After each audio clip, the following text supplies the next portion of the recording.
told you you're too young. Now learn how to use the microphone. Try that. Yeah. Good morning, everyone. It's a pleasure to be on. We're going to swap mics. We need to hear you.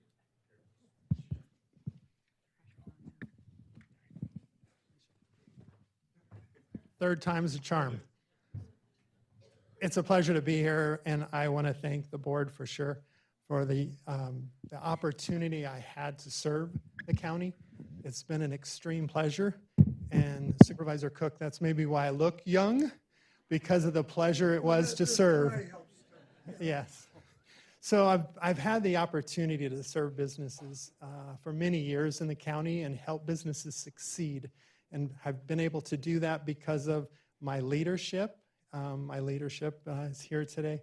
Brad Gates, Robert Chavez, and Stephanie Murillo. Thank you very much for allowing me to serve and trusting me to be able to help businesses and help the residents of San Bernardino County find quality employment with those companies.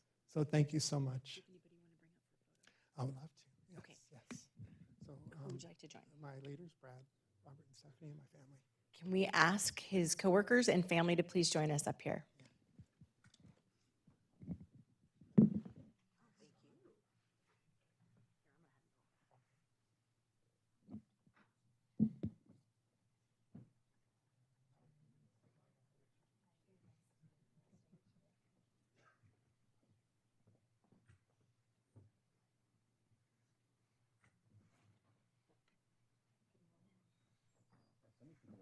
Yeah.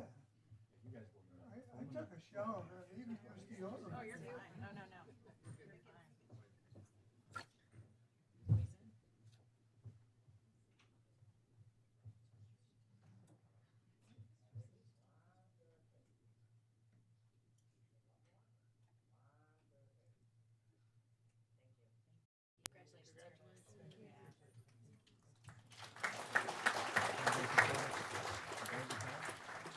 Thank you. You take care of yourself. Keep that cream that keeps you so young there, bro. Okay, the next resolution is being presented in honor of Cecil Lamar Allman, who is retiring from 31 years with the County of San Bernardino. Cecil began his career with the Public Works Department as a maintenance and construction worker. He has remained in Public Works throughout his career and held various positions, eventually being promoted to Public Works Operations Superintendent. We thank you for your commitment to the county, and we wish you well in this new chapter. Congratulations. Give a round of applause for Cecil.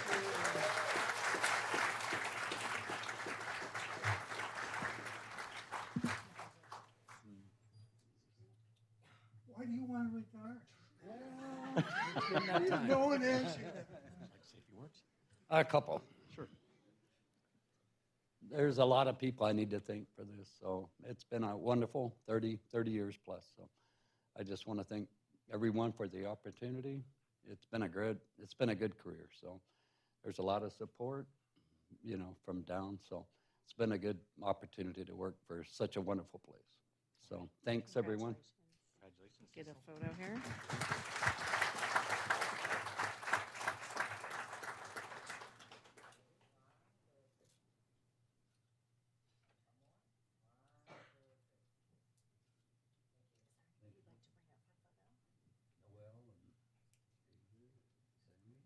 Noel, you want to grab the team and come on up?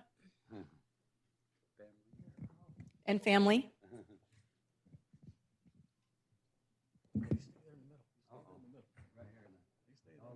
Make room for you. Yeah. Well, we all took showers here.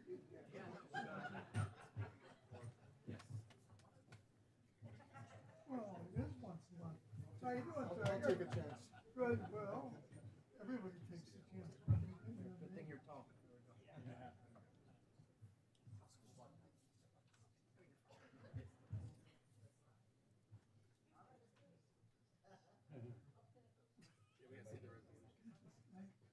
Most people around just pick my one.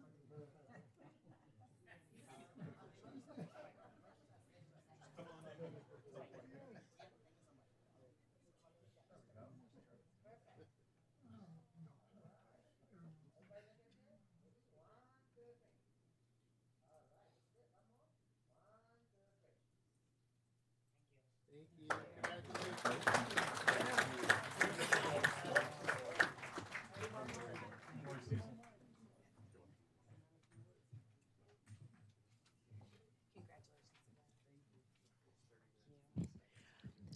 Our next resolution honors Edward Berry, who is retiring after 32 years with the county. Edward started his career as a reserve deputy sheriff and eventually transitioned to the probation department.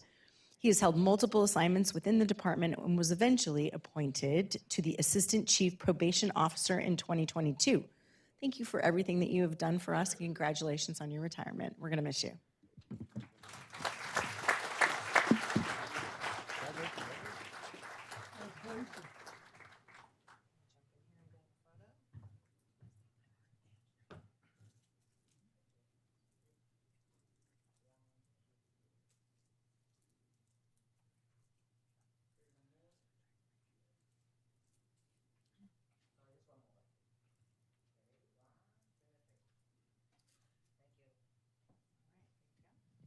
Thank you so much. I appreciate it. I lost my voice this weekend in the winds, so I'll keep it short. Most of the people who work with me will appreciate that.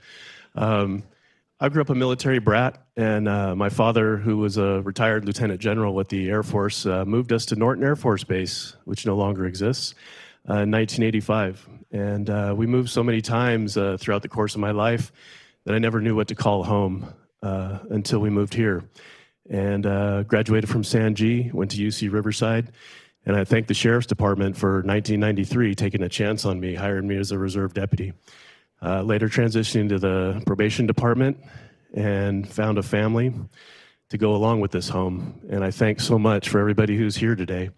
But I couldn't have done it without my family, my son who is at work today, my wife Donna, who's a teacher, who she's playing hooky from school today, and my father who was able to be here, and my brothers and sisters who are out of the area but are here with me in spirit.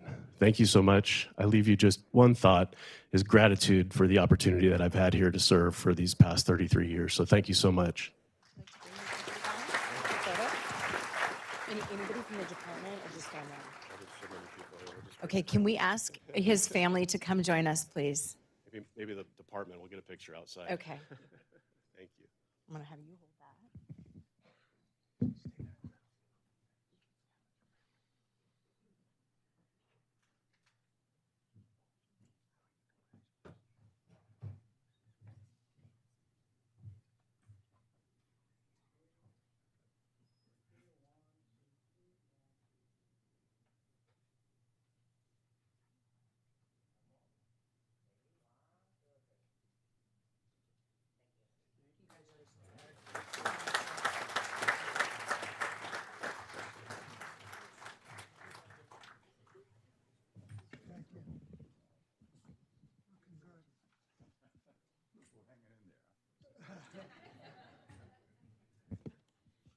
Okay, our next special presentation is in honor of Pete Mendoza, who is retiring after 35 years with the County of San Bernardino.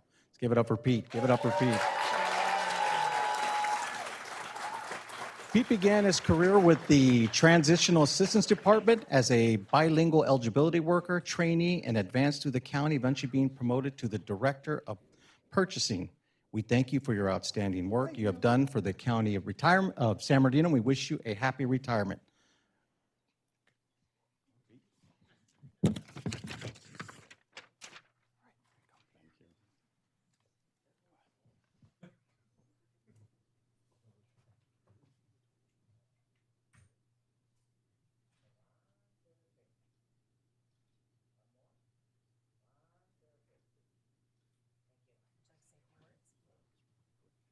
Very quickly, I want to say thank you to the Board of Supervisors, Luther, Matthew, Diane. I can go on and on for all the support they've given me. And without the support from them, this job would be very, very difficult. The other thing I want to say is, as someone had mentioned, I'm very grateful for the constituents of this county that give us the work that we do. Really, it's a pleasure to do the work. It's tough sometimes, but all I can say is bear down, put your head down, and you'll figure out a solution. Just think about the people that we are helping. So again, thank you all. Family?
This is our last presentation, and I don't know if you've added up the number of years that we've had in the room so far, but this one will really be jaw-dropping. It is to present and honor Karen Scott, who is retiring after 46 years with the county. Right?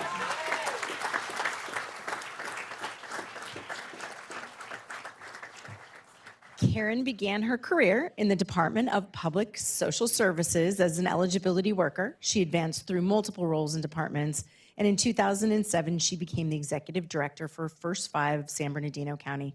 We thank you for your leadership and so many years of dedication to families in our county, and we wish you well in retirement. Thank you for everything.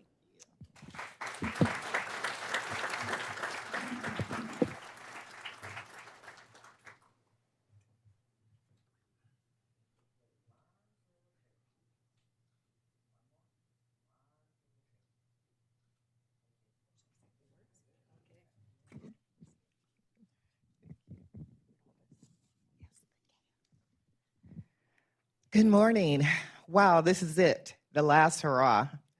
Thank you, supervisors, for this moment. Recently, I ran across this. This is my first San Bernardino County employment badge.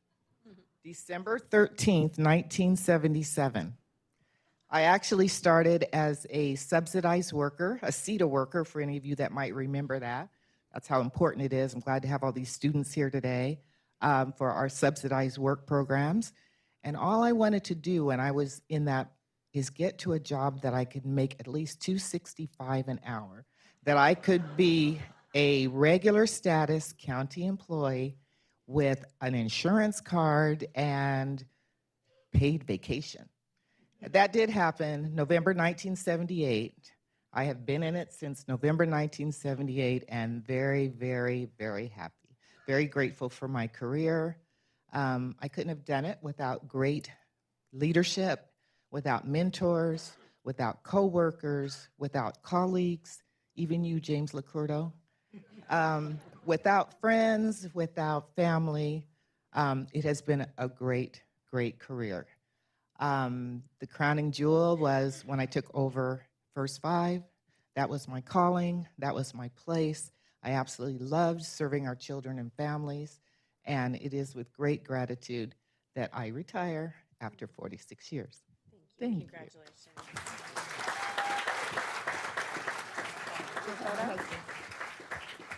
Can we ask Karen's husband to come join us, please?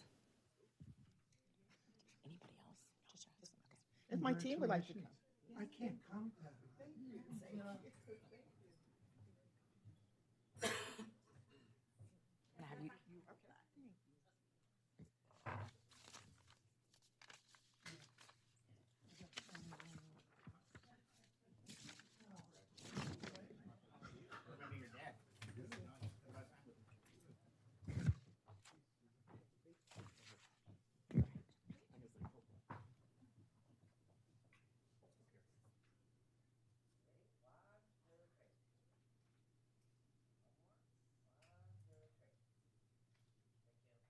Congratulations, Karen. We wish you all the best.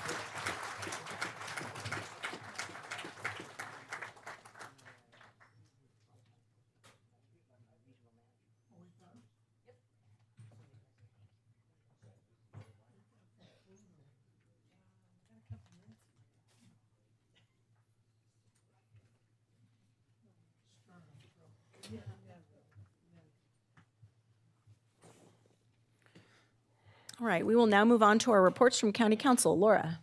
Thank you, Madam Chair. I have nothing to report. And from our CEO, Luther.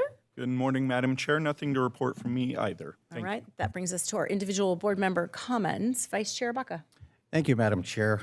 Today gives me great pleasure to announce we're having our 4th annual Government Day here in the chambers. And just want to welcome our students that have joined us from the San Bernardino City Unified School District, Youth Build Empire, which is a charter school, Aquinas High School, and the Colton Joint Unified School District. And the great thing today is they get a welcome from Mr. Luther Snoke shortly after the meeting. They get to hear some comments from Diane Rundles, our AEO. They will also get comments from Jason Anderson, our district attorney. And we think it's a great opportunity to expose our students to government. So we want to welcome you and thank you for coming today. Just want to congratulate Gilbert Everhart. He'll be appointed to seat 6 on the Bloomington MAC today. That's one of our agenda items that we're doing. The other thing, just want to highlight, as a committee member of the Omnitrans, along with my colleagues here, we approved $420,492 for the Department of Adult and Aging Services. And what that will do is that will help provide vouchers for our seniors that provide critical transportation for doctor's appointments and any necessary appointments they need. So I just want to thank my colleagues here on the board. But this is a great service, and I want to give hats off to Department of Adult and Aging Services for going after this grant. Also had the opportunity to attend the Fatherhood Summit at Curtis Middle School in San Bernardino to just really enrich our fathers and young fathers and encourage them for their growth. I just want to congratulate the San Bernardino County Fire Department for Tower 20 graduation, opportunity to say some opening remarks there. And the great thing about this, they join our department, so we just want to welcome them to the county family. And this Thursday, we're going to have a college and career public safety hands-on training. So I just want to thank the departments that worked with us, our Sheriff's Department, Probation, Arrowhead Regional Medical Center, and County Fire, where they're actually going to bring students in, bus them in, and they're going to give them hands-on experience, not just classroom experience and not just coming to a fair, but really hands-on experience. This is a great experience for our students that may consider careers in the county of San Bernardino or even in public safety. I just want to highlight some board items. Item number 6, this is $100,000 in discretionary funds, which will be allocated to the city of San Bernardino for their police department for a K-9 robotic unit that will be used as a first responder to protect our law enforcement agencies from going into tough situations. Also want to congratulate Arrowhead Regional Medical Center on item number 14. This is a $4.48 million investment to ensure that our hospital remains safe by having the Colton Police Department, protect our citizens and residents there at Arrowhead Regional Medical Center. They have a lot of incidents, and just really want to thank the Colton Police Department for their partnership. Item 48, this is a $351,000 agreement with Workforce Development with our San Bernardino Community College District to provide training for green jobs and employment. And I think that's great that we're making this investment in young individuals that want to seek employment in green energy. And the last item to highlight was item 58. This is continued progress on Fire Station 227 in the city of San Bernardino, which is a relocation from the 40th and Electric to Arrowhead Elementary. And the last thing, just want to thank the city of San Bernardino for their partnership on Fire Station 222, which is located on the west side of San Bernardino on 9th and Mount Vernon, across the street from the Boys and Girls Club. This will allow our San Bernardino County Fire to build a brand-new state-of-the-art fire station for our employees and for our residents of San Bernardino County. And that concludes my comments, Madam Chair. Thank you very much. Supervisor Cook? Thank you very much. Item 15 on the consent calendar upgrades St. Mary Medical Center's trauma designation from a level 4 to a level 3. I'm not a math major, so I don't understand a lot. But from what I understand, this makes a big difference, particularly with people my age where time is of the essence. And when you got to go there and get in there and get treated, this is a big, big step. And this makes St. Mary's the only level 3 trauma center in the high desert level. Level 3 trauma centers are required to have general and orthopedic surgeons and anesthesiologists, spell anesthesiologist, by the way, let alone pronounce it, on call. Everyone's on call 24/7. When lives are on the line, seconds matters. This designation makes the difference between being transported 5 minutes to St. Mary's instead of a half-an-hour flight to one of the hospitals in the valley. We do a lot of important work in this county, but this agenda item means saving the lives of people who would have had a much worse chance if they needed to be transported down the hill. I'm very proud to see this happen. There's a lot of things we do, and there's some that just, it's going to make a difference. Thank you to Providence St. Mary Medical Center for making this investment in our community. And thank you, Luther, for helping us work through this process to get to this approval. And you're still not going to get another raise, but great job and continue your good work. Thank you. Supervisor Armandaris. Thank you, Chair. We've had a very exciting last couple of weeks in the second district. I want to take a moment first to thank our county agricultural weights and measures for taking me on a tour of CSI, which is a steel mill still going in the city of Fontana. I want to thank North Fork and the county staff for participating in that and able to see how their scales worked on the rail and see how they calibrated them. We also attended 2 of our pop-up hours. We were in Fontana and Mount Baldy. I was also able to play principal for the day this morning at Palmetto Elementary School in the city of Fontana. I want to thank Fontana FUSD for allowing me to do that. They also let me do Read Across America at Redwood Elementary. Another thanks to them for allowing me to come out there and read to the kids. It was pretty exciting to see the animation of the children when you read to them. Also spoke at a few events, spoke at the Empower Her event, where it's a bunch of local female small business owners who get empowered, and they teach them everything from leadership skills to how they can go out and seek grants and opportunities. Spoke at the Veterans and Resources First 5K walk and run in the city of Rancho Cucamonga. Also spoke at the National Little League for the city of Upland opening days. Also, city of Fontana's Fontana baseball.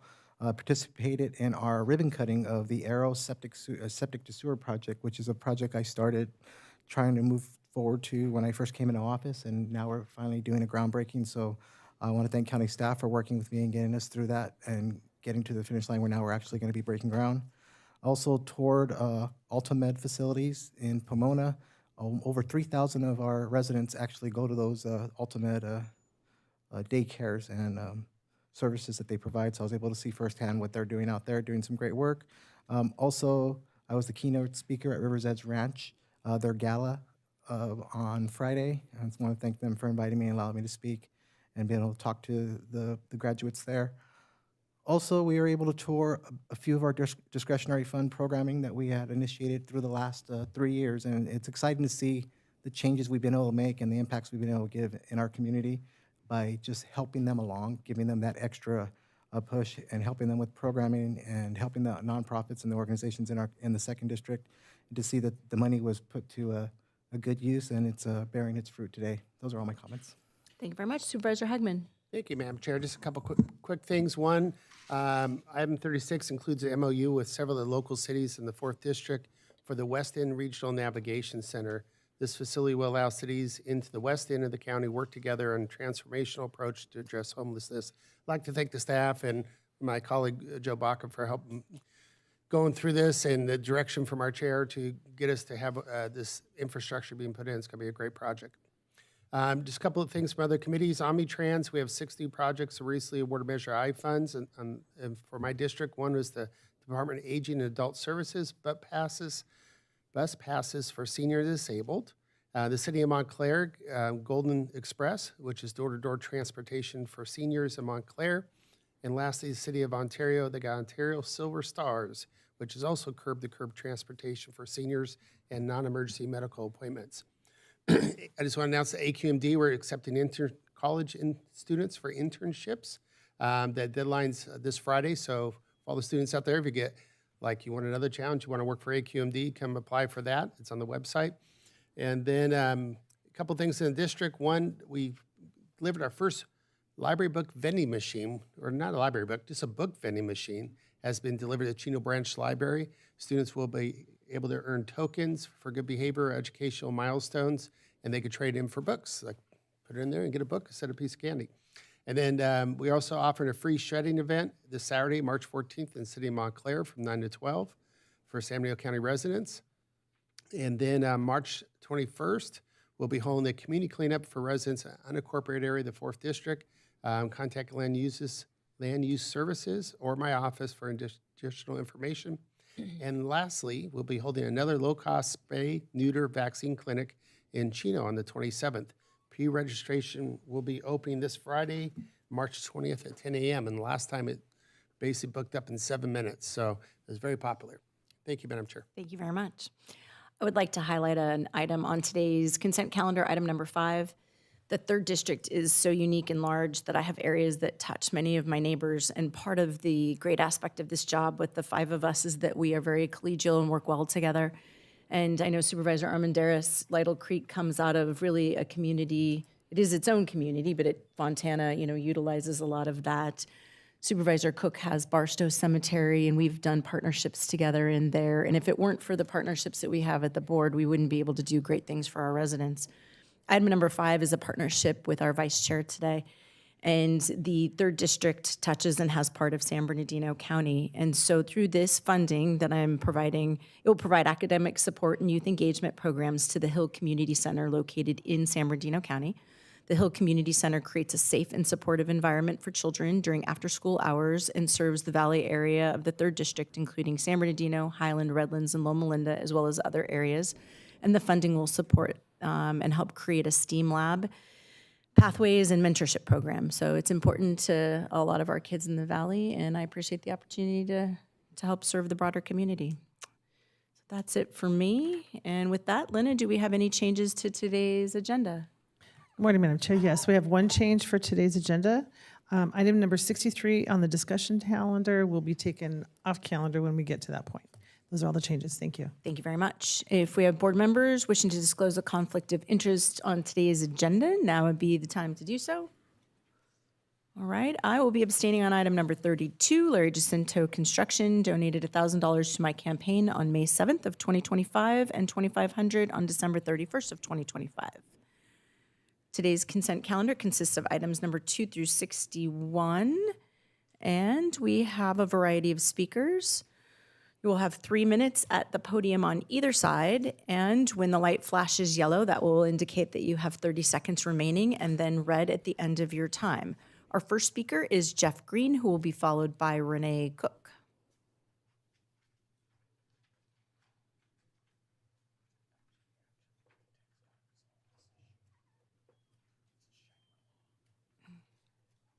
Do we have Jeff Green?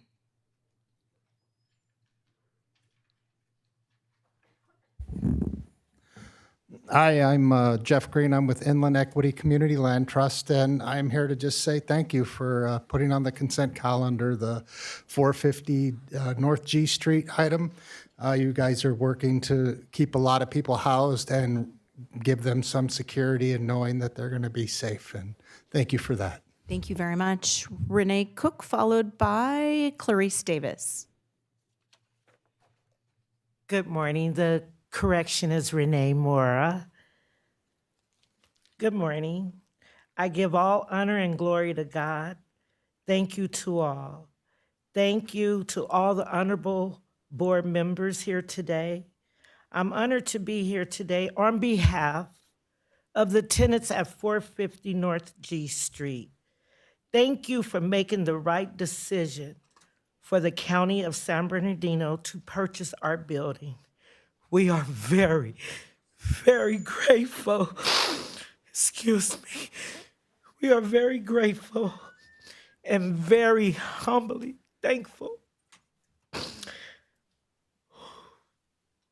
I like to thank all the wonderful and compassionate people, Mayor Helen Tran, and all the council members of San Bernardino.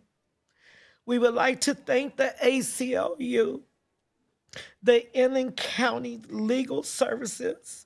I also would like to thank personally Miss Deborah Harmon, Jeff Green, Ashley Dow, and Christian. I'm sorry, I can't pronounce his name. Thank you for helping us every step of the way. We are very, very grateful to everyone who voted to purchase our building. Thank you to all the lovely tenants who stood by me and fought with me so that we would not be homeless. Again, I give all the glory to God and thank you. Thank you very much. Clarice Davis, followed by Caroline Carrion.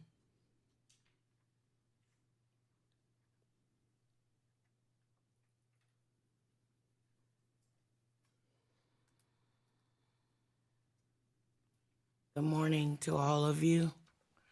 And I'd just like to say, I want to give all the glory to God. And I want to thank you for letting God use you. Thank you. Caroline Carrion, followed by Carrie Leone. Good morning, gentlemen and ladies and board members of San Bernardino County. It is with great pleasure to be here today to recognize the support and the effort in which all parties concerned initiated to make this a reality, to have that building safe for us so we do not become homeless. I'm sorry, I guess I'm not speaking loud enough.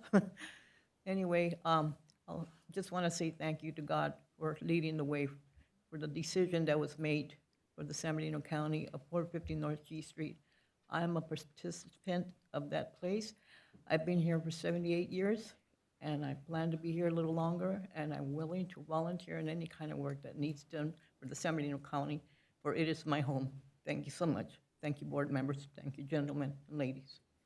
Thank you. Carrie Leone, followed by Ashley Dial. And thank you, everyone that's here today. I personally wanted to come down here. My name is Carrie Leon. I am the Mayor Pro Tem of our beautiful town of Apple Valley. And I wanted to thank you for the Level 3 Trauma Center. A Level 3 Trauma Center in Apple Valley means seriously injured patients can be stabilized quickly without long transportation times, improving survival and strengthening emergency medical services across the high desert. This is huge for the high desert. I wanted to thank each and every one of you, and I personally want to thank you, Colonel Paul Cook, for all the hard work you've done here. And I want you to know that it does not go unnoticed. This will make a huge difference in our high desert region. So thank you so much for all you do. Appreciate it. Thank you very much. The last request to speak I have on our consent is Ashley Dial.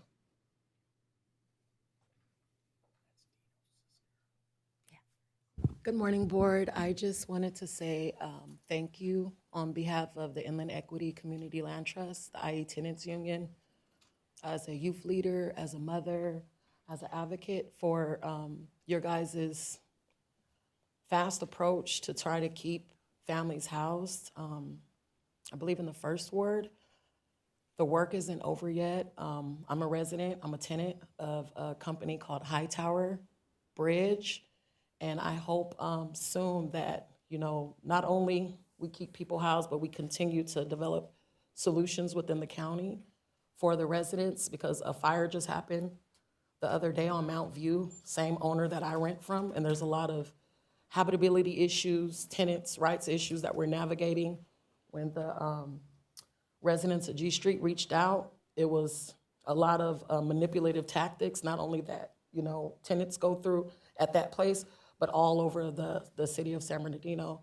So I just wanted to bring that darkness to light, that hopefully we can continue to grow the city and the county, but primarily San Bernardino, because I live in the second ward, and we need help. We need more solutions. We need more support. And I just wanted to say thank you for that quick response to keep these residents housed, because a lot of them, when we spoke to them, were coming from a lot of interesting situations. They've been housed, but they were almost unhoused due to a very shady situation that had happened within the development of a business that happened. So on behalf of the kids, the tenants, the residents of new developments, I just want to say, please continue to support us, residents, the county, the youth. I see a lot of youth out here when it comes to housing, because a lot of residents are being displaced due to, a lot of shady stuff. So thank you guys, and I hope you guys have a great day. Thank you very much. Do I have any board members wishing to pull an item or discuss anything? Baca Colonel moves. Cook. Oh, sorry. Sir. Yeah, I just wanted to bring up one issue. It's not even, I used to represent that area, and I'm talking about animals and the donkeys and or mules or whatever you want to call it. We used to always go up there for our meeting and everything, and we're having a real problem, which I've had complaints that people are trying to eradicate those animals. I have an attorney looking at me because I need to make sure we have a nexus to the consent calendar. Say again? Right now, it is items on consent only that we're allowed to legally deliberate. Once again, you shut me down, and I apologize for Laura. being out of order. And Thank you, Supervisor Cook. This could be appropriate for. I can't hear you. This could be appropriate for discussion during the public comment section. Okay. Or individual board comments. You already did that. Is he allowed to make the comments? If you'd like to speak as a public speaker during public comment, you can speak. Or you should have said it earlier in the meeting. I am totally confused on this. You don't want me to speak, or I can speak later, is that correct? Unfortunately, this time is reserved for items that are on the consent calendar, and we don't have a donkey item on the consent calendar today. Okay. So later on, I can address the animals and or what have you? Ideally, we would have addressed it during board comments, but if you'd like to speak as a public commenter, you can speak from the podiums.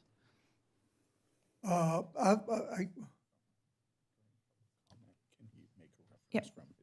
We can have you speak from your seat if the chair allows. Of course. So, Paul, with your permission, I'll circle back to this when we hit that point in the agenda. Okay. Thank you. All right. Hagman seconds. I have a motion from the vice chair, a second from Supervisor Hagman. All those in favor? Aye. Aye. Any opposed? And my noted abstention on 32, please. Thank you, Madam Chair. With that, the consent calendar passes with your abstention on item number 32.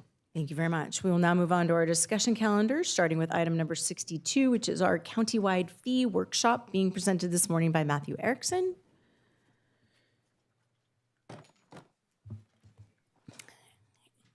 And Diane Hackison. Yes. Good morning. All right. Good morning, Chair Rao, members of the board. Matthew Erickson, the CFO of the county. I'm excited to go over the recommended fee workshop with you today. Given that the topic is fees, I felt like it was always good to bring up a little backup with me. So I am having today Assistant CFO Diane Atkinson, who's going to be joining me to go over some of the more detailed pieces of this. I also wanted to take a moment to thank everybody that's worked really hard to put these fees together for you today. Not only the department heads who are working pretty tirelessly, we start all the way back in August working on these. Department staff have worked really hard. But I also want to do a special shout out to my office. Our finance analysts really work hard to review all of the fees, and a specific shout out to Valerie Clay and Jessica Trio in my office who really put all of it together. So anyway, thank you everybody, because I know it's a lot of hard work. We'll kind of jump right into the next slide. All right, very good. This is just the topics of discussion. I'm going to just scroll right over this one because we're going to jump right in. Next slide. Okay, so today's March 10th. We've got the fee workshop today. I wanted to highlight what this is. So this today is a workshop. There is no action being taken by the board. What this allows us to do is kind of go over big picture our approach this year, as well as we try to jump into some of the notable changes. We definitely welcome board feedback during this time. So although there's no votes being taken, we welcome you to have comments, questions, any concerns you have. Because there's no action, that will give us the opportunity to go back, in the event that there's some, questions, concerns, we can go back, and next meeting, which is on March 24th for the fee hearing, we would make adjustments at that point presented to you. So March 24th is the actual fee hearing. That is when the board would take action on the fees, whether to approve or deny them. And then there's basically a second reading for the adoption on April 7th. Most of the fees will be effective July 1st, but regional parks, in advance of the holiday, looks to have theirs effective on May 15th, 2026. We'll go ahead and jump, perfect, to the next slide. So we're doing something a little bit different this year compared to prior years. Historically, what we've done is we've asked departments to review 1/3 of their fees every single year, because there's a lot of fees that go on. We have a process of full cost recovery for the county, and so we're trying to keep our fees updated as often as possible. In addition to that, we don't like fee changes or fee revisions to happen over a long period of time, and so we ask departments to review those that have not been reviewed over a 3-year period. That's been our sort of historic process. What we're doing differently this year is we've asked departments to review all of their fees for this year, and we're asking the board to implement a 3-year fee approval effectively. What that allows us to do is have a little bit more stability in our process. It allows transparency over what we're seeing going into the future.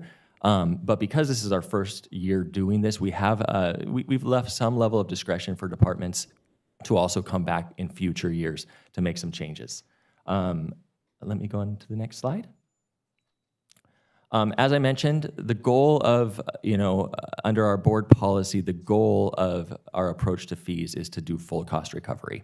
That's just in alignment with board policy, and so we give direction to each of the departments to calculate what the full cost of providing the service is to the public for their particular fees. That does not preclude the board from choosing to maybe charge less than the full cost of service, but that's just our general direction of what we provide to departments. That's the methodology that they use. One thing we also do when we're reviewing fees, though, is we do ask some departments to look and do market studies just to see how we compare to other entities.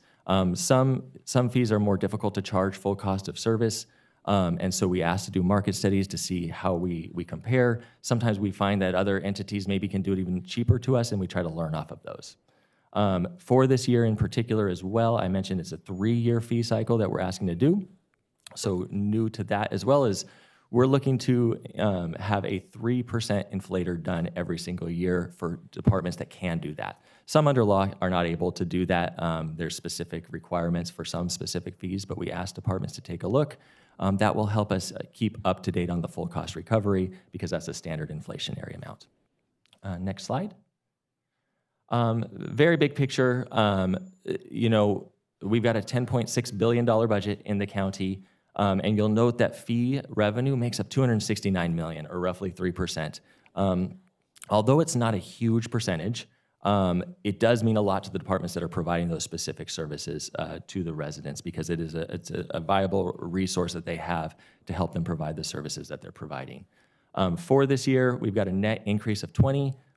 We've got 81 new fees and 61 deletions. With that, I'm going to turn it over to Diana. She's going to dive into some of the most notable changes that we have for departments, and we welcome any questions that you may have as we're going through these. Good morning, Diana Atkinson. Yes, sir. If we're going to hit questions, I have a couple questions on the slides before. Oh, yeah, absolutely. Yes, sir. Do those now? Or? Sure. No, that.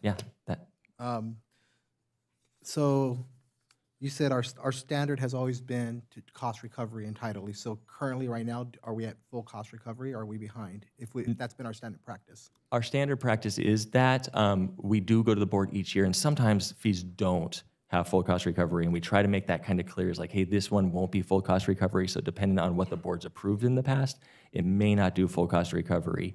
In addition to that, just given the number of fees that we have every year, departments don't every single year adjust every single fee. So just from a process standpoint, because of the bulk of the number of fees, we've got a process that tries to keep them updated as much as possible.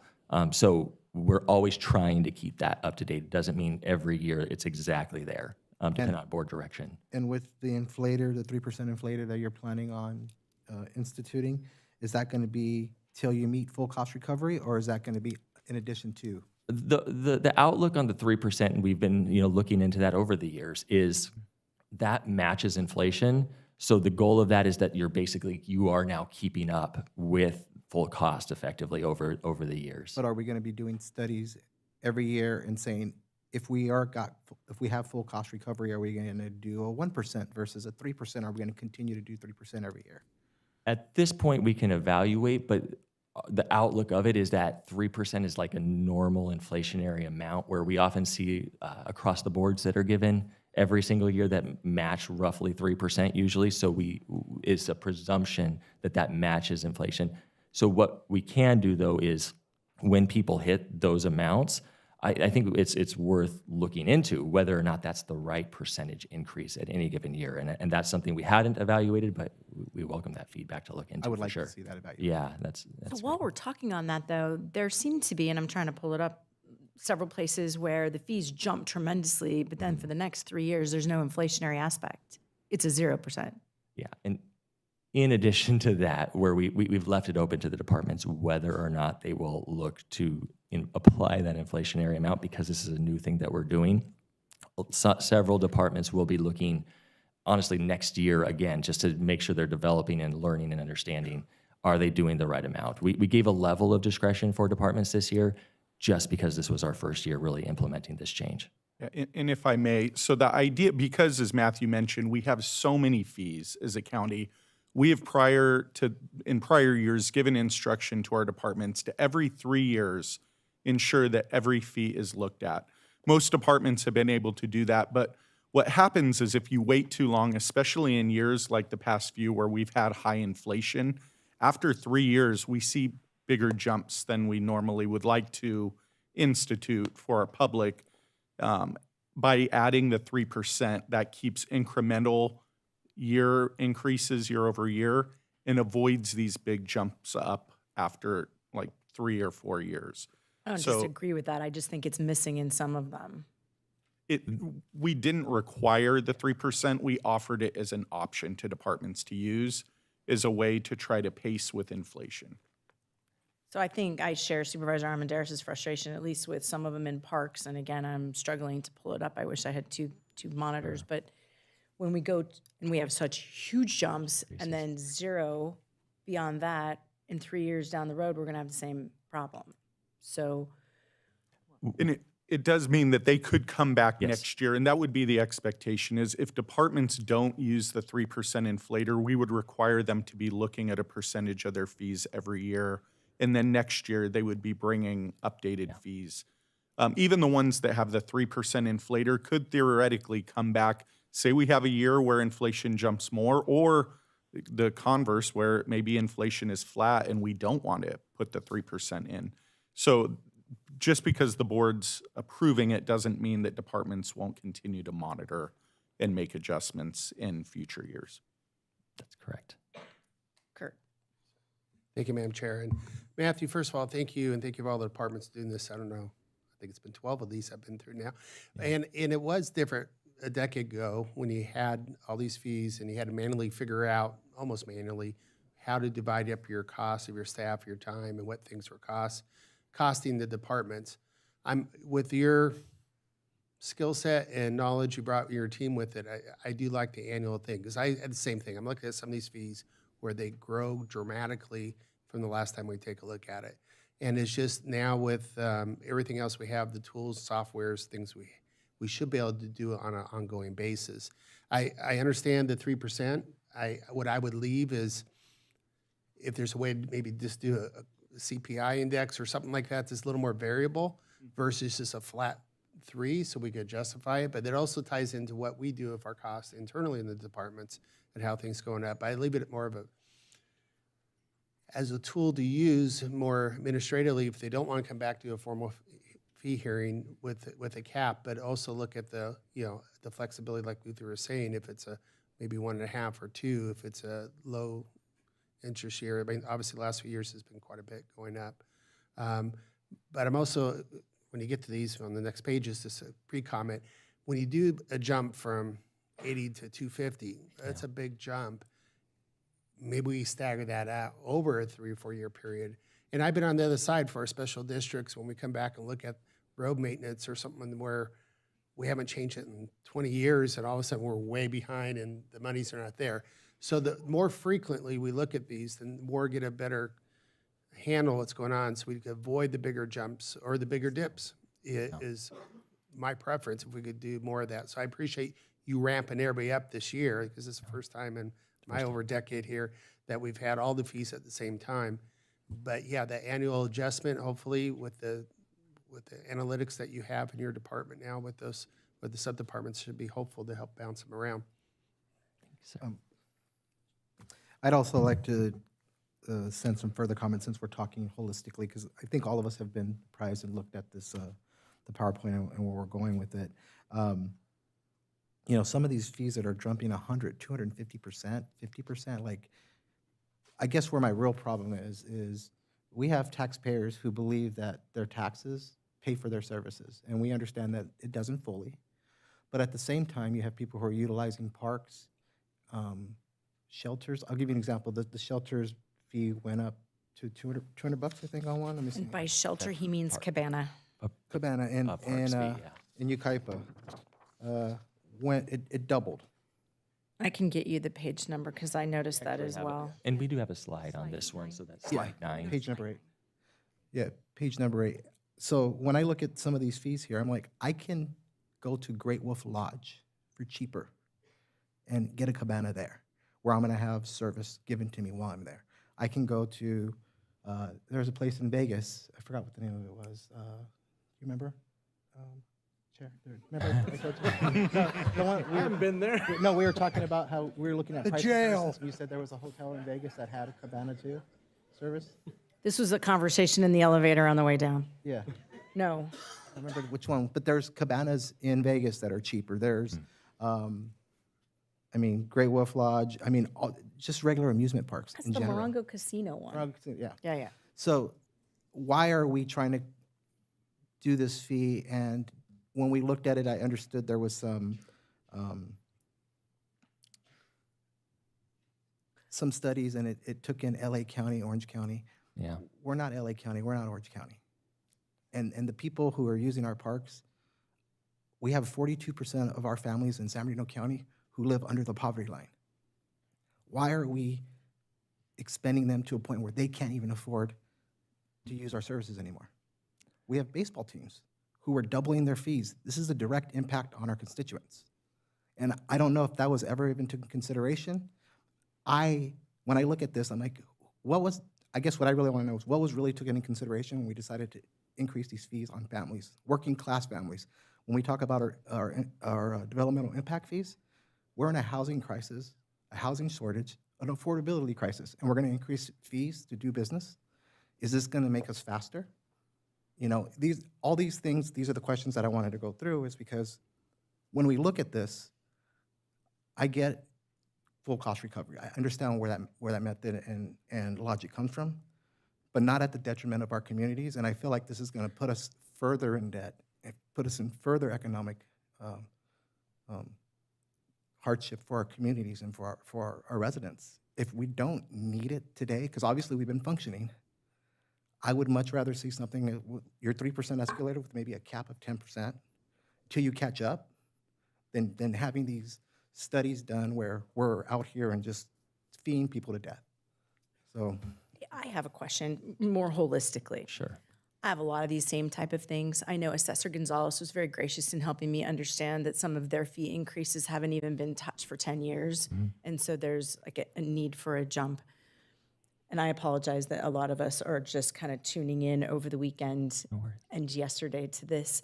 What is the best approach? Should we let you finish the PowerPoint and then discuss I feel like we've shanghaied your entire presentation. No, it's totally okay. We have a few of these slides, but they're just really important points I think that you are bringing up. So I don't mind addressing just very big picture some of these things and how we approach, and they're just really, we appreciate the feedback because it's really good points. Would it help if we individually, between now and the next hearing, sat down with you to say, can you explain why grading in land use services is jumped so much? Like I have a list of all the things that, inspection fees for grading. Sure. One of the just procedural ways we usually go about this is, we use this workshop as an opportunity to talk, listen, hear from you. The next fee hearing usually is pretty tight from a time frame perspective, as far as usually that vote like really matters. We don't do a lot of changes at the fee hearing itself, because we have adoption and then we run right into like trying to get effective dates for certain fees. And so, it's good for us to listen and hear some of your comments and make those changes. At the fee hearing next 2 weeks from now, it will be a little rougher to make a lot of changes at this point. So it is okay that we're hearing some of these comments. It's not a problem whatsoever. It creates no issues. I would say that's the point of this meeting, in fact, is really to gather that input. And so some takeaways already that we're going to go back and work on is, let's look at the 3% and see, is that the right number, or do we tie it to a factor like CPI or something like that? Let's look at where we have opportunities to ramp up fees.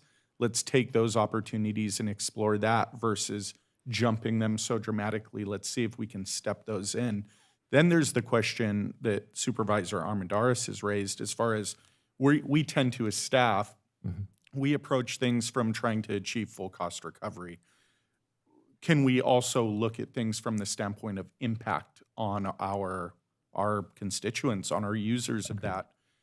And also look at the markets that we're comparing against in these studies, and how we compare as communities to those communities, and make sure that we're not that we're pricing things out of range where we're going to actually hurt our residents and take away options from them, versus there's a balance, there's a tension of covering the cost of service, but also keeping it affordable for our residents here.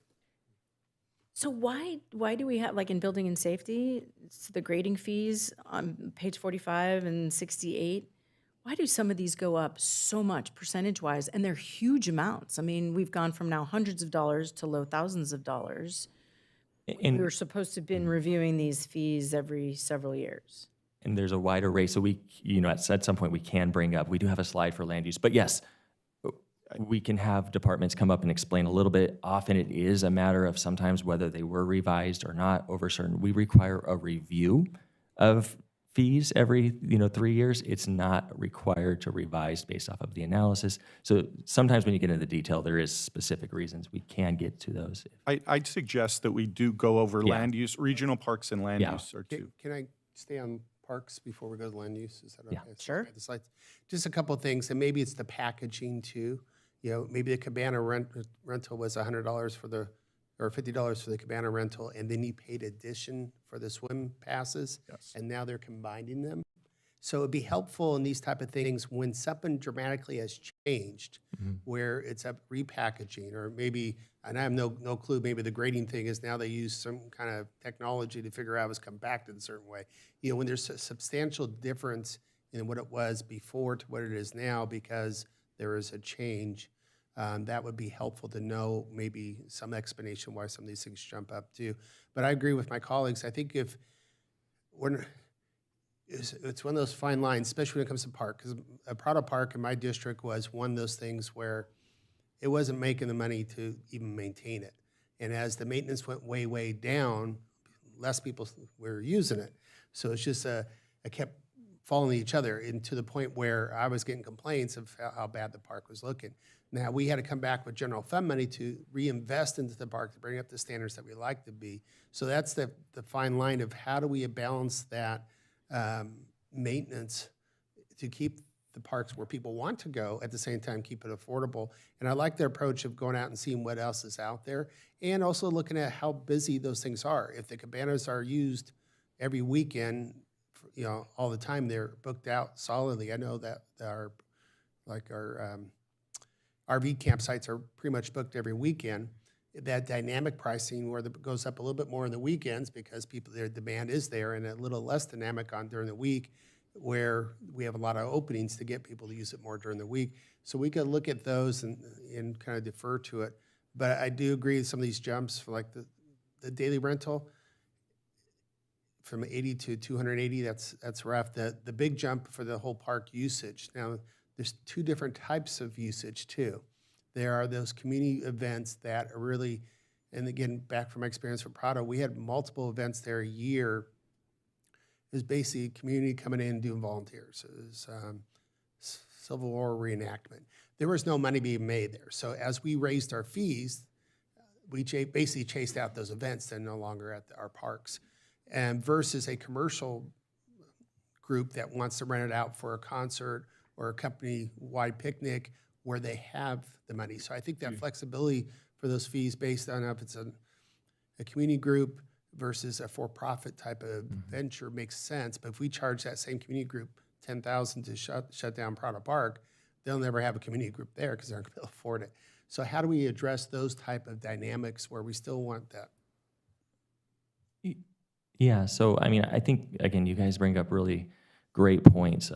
One of the ways we because there's so many departments and, we have broad policies, we have departments that really look very just standard. Hey, full cost, calculate that. When you don't just calculate that, look at market studies. Maybe a market study might be less, meaning we can't provide these services at the cost that's full cost, so we're gonna recommend market studies. And it's very strict and standard. What I'm hearing is appropriately, there's a lot of nuances that go into several of the different fees that we have. One of our hopes, even with having this 3-year cycle, because the goal really is an approval of 3 years worth of fees, is that departments are able to dive in a little bit better over that 3-year time frame on some of the specific fees, so that they have the time to really dive in and say, hey, for this entrance fee, does this make sense for the way we're doing it? And so that's our intent behind some of these changes. We're obviously not quite there, but that's just one of the ways we were looking to make improvements in that area as well. One last comment, and we'll stop hijacking here a little bit. I think the difference between a building and planning department where we're building a building, it's for profit, we're doing it, versus a park where it's a community benefit, those, we need to look at them differently. How do we let our residents, to my colleague's point, be able to use these facilities and they're full all the time, where we're not, sometimes they're not gonna get full cost recovery. I would argue building in safety is not for profits for people to have housing out in the desert. So these are. Yeah. So speaking to, I think Kurt had a few great ideas, which, we should be looking at dynamic pricing, but we also should be looking at, he said something about, the cabanas, if they're booked all weekend, yeah, maybe you raise them $10, but you got to keep that entry level. And if they're continued next year to be, small incremental increases, I think I can support. Large increases, I in my mind, I can't put that on the burden of my constituents. And though I have no parks in my district, my residents use these parks. Sure. They use Prado, they use Glen Helen. They're using these parks, and they use in Yucaipa. I use Yucaipa. I could tell you, there's other places we can look. I'm an RVer. We have some of the lowest RV rates. We could probably pop that up or do some sort of dynamic pricing on those, and I'm sure most people would be encouraged to use it. We could also, when we're looking at, I'll give examples, travel ball teams. Travel ball out of Orange County should have a different price than San Bernardino County residents. Use something that the city of Fontana uses. If you have 80% or more of the people, it's a discounted rate that we absorb. If you're someone else, you're paying the full recovery cost. So what it does is it encourages more locals to stay in their community and keep those organizations in. Other things you can look at is when we talked about doing a whole park, why do we not have separate, nonprofit pricing? We have picnic pricing for someone who's doing a not-for-profit, but they're hosting a big event. But you could also have, instead of charging $10,000, what if you said, our cost is going to be $5,000, a little bit higher or whatever, but we also want 10% of the receipts. Be a partner with them, because then you'll get more people who want to. Some of these people who are trying for the first time doing, if they're doing a festival of some sort, they're taking a chance on us, seeing if our facility can handle it, if we can. Why are we not looking at it from a partner standpoint, where there's an opportunity for us to win and there's an opportunity for them to win? And I feel like just blanketing stuff doesn't make sense to me. And seeing these high raises, I'm not opposed to having some sort of long-term escalators that we're constantly saying, this is what it's going to be, until we get to that point. But hitting constituents hard, I really can't get behind that. And looking at the analysis with building, for building and safety and construction, we know, everyone thinks that developers make a ton of money. They run on usually 12% margins. Hold on. Next hold on, slide. I just want to till make we sure get to that. they can see. We're going to bounce over to land use. Okay. Yeah, just so they can see. Just to wrap up before we move on with parks, Lake Gregory and the St. Moritz Lodge, I know that those are substantial increases for the annual pass to Lake Gregory as well as the rental fee for St. Moritz Lodge. We have our seniors that use that. They serve folks out of there. They have their meetings in there. That is going to be a huge hit. And I think more along the lines of my colleagues and what they're saying is we can all support cost recovery at the county level, but to do what's being called a market rate comparison, I don't know that the county wants to be in the business of doing market rate comparison. Yeah, just for clarity, any market rate comparison cannot go over the full cost to provide service. So we aren't allowed to, by law, go over the cost. So when we're recommending market rates, it still would be under the cost of the full cost to provide service. So that's for sure.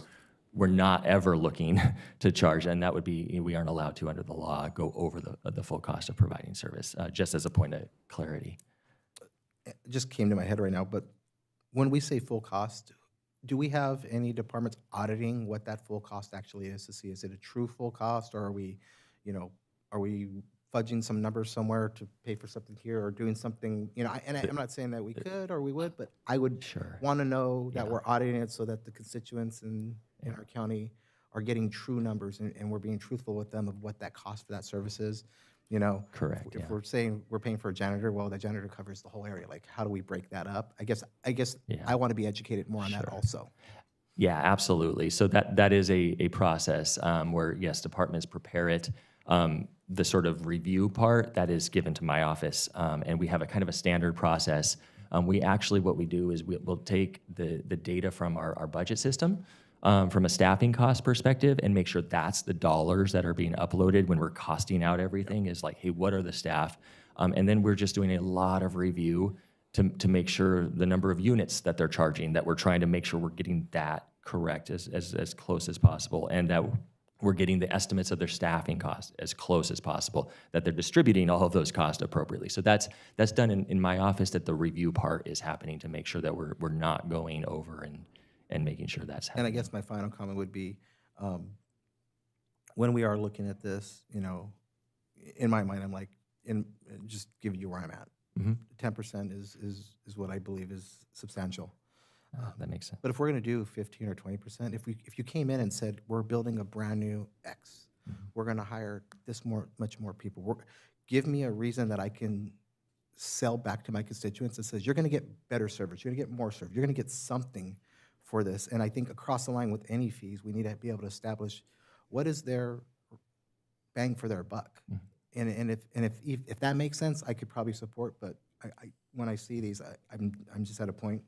When I looked at it, I was kind of like, wow, And I want to give thanks to the organizations who just took their 3% and said, we're going to, and I feel like that was just going to be a steady. We'll take our 3%, we'll make it work every year, and if we have to, 5 and 8s, all day long. I get it. I hate fees. I hate raising. And when I first came into office, we had some stuff that was at 200%, and I said no. And I got educated. I got a better understanding of why things were the way they were. But to be here 3 years later and we're still doing the same thing is where I'm like, okay, I have to stick up for what I believe in, and for me, I can't support those type of jumps. So that's my comment. If I could, I think we've heard clearly some really good points made specifically about regional parks. I know land use, there's still some discussion to be had. We're going to go back and look at these. Fees in total represent about 3% of the county's entire budget. So when you look at fees from the standpoint of broad impact to county as an entity, it's small, but it can be impactful to individual departments. Correct. So like parks, they do depend on fees for a lot of their revenue.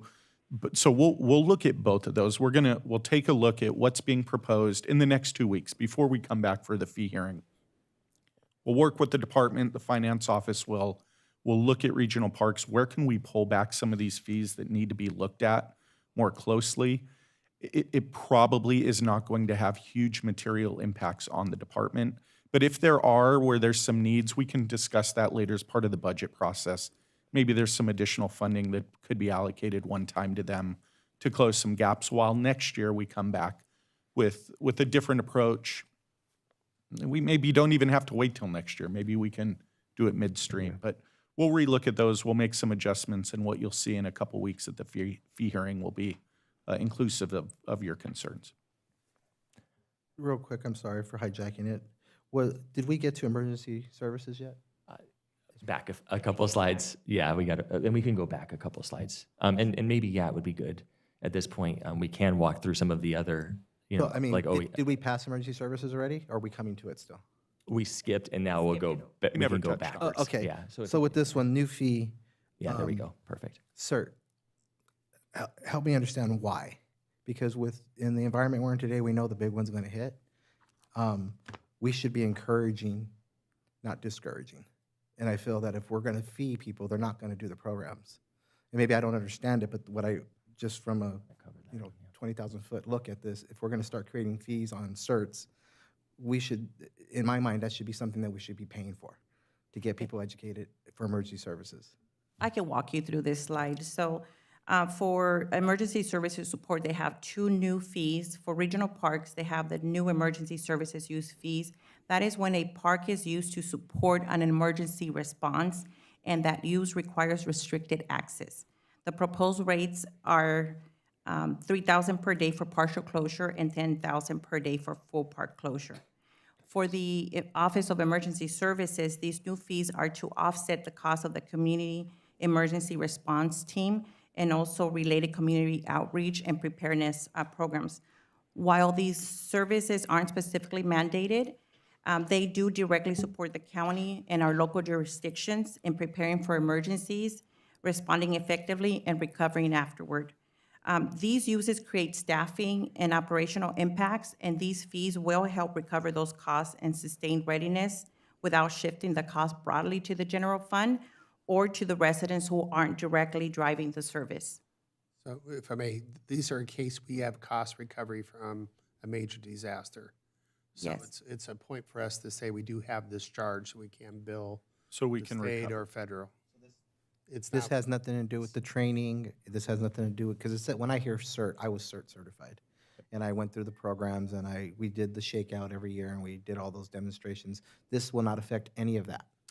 No, and in fact, I'm glad you brought up CERT, because I've been talking with Trevor and Crisanta, and we are going to make a push from an employee standpoint to get our employees signed up for CERT as well. So there's going to be a push as a county to work towards encouraging people to become CERT certified. But this fee, the intention is cost recovery should we have to do this and are able to bill federal and state sources for that. Okay, so it doesn't affect the residents. Okay, then I'm good. All right. Okay. So we've talked a lot about parks already. We're definitely taking your feedback, and we'll be coming back 2 weeks with something different. Next, for land use. Yep. Oh, did I pass that? Yeah, I did. Okay, so Land Use Department recommends continuing a phased approach toward full cost recovery to be mindful of customer impacts. That includes capping the planning fees increases to 8%. And for building and safety, there's a very large volume. As you can see, it's over 1,000 fees, and the majority of those recommended increases are at or under the 10%. For code enforcement, they have 25 fees that are recommended at an average of 13% increase. And for land development, we have 27 fees there and deposits that are recommended at an average of 33% increase, and 5 reorganized mandated fees at an average of 15% there increase. The department plans to apply the standard inflator of 3% over the following 2 years for eligible fees to maintain progress without repeating major adjustments annually on that. For public health. Did we want to? I just wanted to pause because land use had come up in questions. Chair, do you want to have conversation about that now, or should they run through the rest of it? Okay, no problem. Okay, so for public health, the notable fee changes are also to move toward full cost recovery where it's permitted. For animal care, there are 32 fees, which with recommended increases generally between the 5 to 8% range. For environmental health, there are 106 fees. Most of those are recommended adjustments fall between the 3 to 10% range. You also see a couple new fees specifically for spay and neuter and vaccination for owned cats and dogs to help cover the direct cost of providing those services. The department also plans to apply the standard 3% inflator in 2018 and 29 for 81 environmental health services fees. I'll pause there. Can I jump in on this one? Sure. How many slides do we have? I have 2 more. Let's get through the 2 more and then we'll. No problem. I speak fast. Sounds great. So for county fire, the recommendation is to delete 6 ambulance subscription fees, 3 household hazardous waste fees to consolidate the fee structure, and also to delete the paramedic pre-hospital stabilization section as there are no recoverable costs there. The county fire recommends applying the 3% inflator of 3% to eligible fees across community safety, hazardous materials, hourly rates, and administration service fees. Okay, next slide. Notable changes for special districts. Special districts recommending new space rentals for vendor space at the Big Bear Recreation and Park District, mostly for farmers markets, and park facility rental at the Bloomington Recreation and Park District. And they're also recommending applying the standard inflator rate for all eligible fees that they have. Okay, so we come to Q&A. So we're ready. All right. Supervisor Hagman. Thank you, Madam Chair. Back to the humane fees or the public health fees for their, I just know that this board has allocated extra dollars to try to get for pet adoption. I know that my district's doing a lot of spade and neutering sponsorships. And what I don't want to do is compete with ourselves here. I'd rather have people use those services, adopt the animals out, and get the spade and neuter than us spending the money to have to put them down. And it's a crisis. It's been a crisis for a long time here in this county. And so the easier we can get to our pets being adopted, the easier we could get them spayed or neutered. Whatever we could do, we're putting money into it extra anyway. I don't know why we raised the fees, didn't have to do a special allotment general fund to keep that up. So I would do everything in our power to keep those down. I know free, because I sit on a separate board, is not good, because then you don't know if the people are there with the right intentions, but to keep it very entry level. It's $5 to adopt a dog or a cat, that type of thing, and hopefully get them spayed and neutered so we can start handling this crisis of overpopulation. Thank you. Thank you, sir. Any other questions or comments about any fees? Supervisor Armendariz. All right, so let's get into them. Land development, 27 fees, 33%. I told you guys pretty much how I feel about that. Sure. I really feel we need to really assess and take into consideration cost affordability, and knowing that we're in a housing crisis, how will this impact the development? Because you have to understand, any development fees directly go to the new homeowner. Developers don't care. They're going to make their 12% no matter what it is. So if you're going to raise fees, they're going to just pass that on. And knowing that we are in a housing crisis and knowing we're in an affordability crisis, why would we add to that, in my opinion? I always tell people I think the county area is probably the cheapest area to develop, but we have impediments. We have things like not having sewer, not having curbs and gutters, storm drains, all these other things that make it not as desirable. But with that being said, there's huge opportunity if we were to create that affordability, and that's just my personal opinion. 5 reorganization mandated fees. What are those?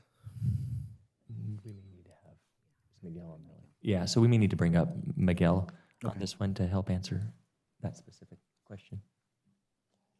Thank you.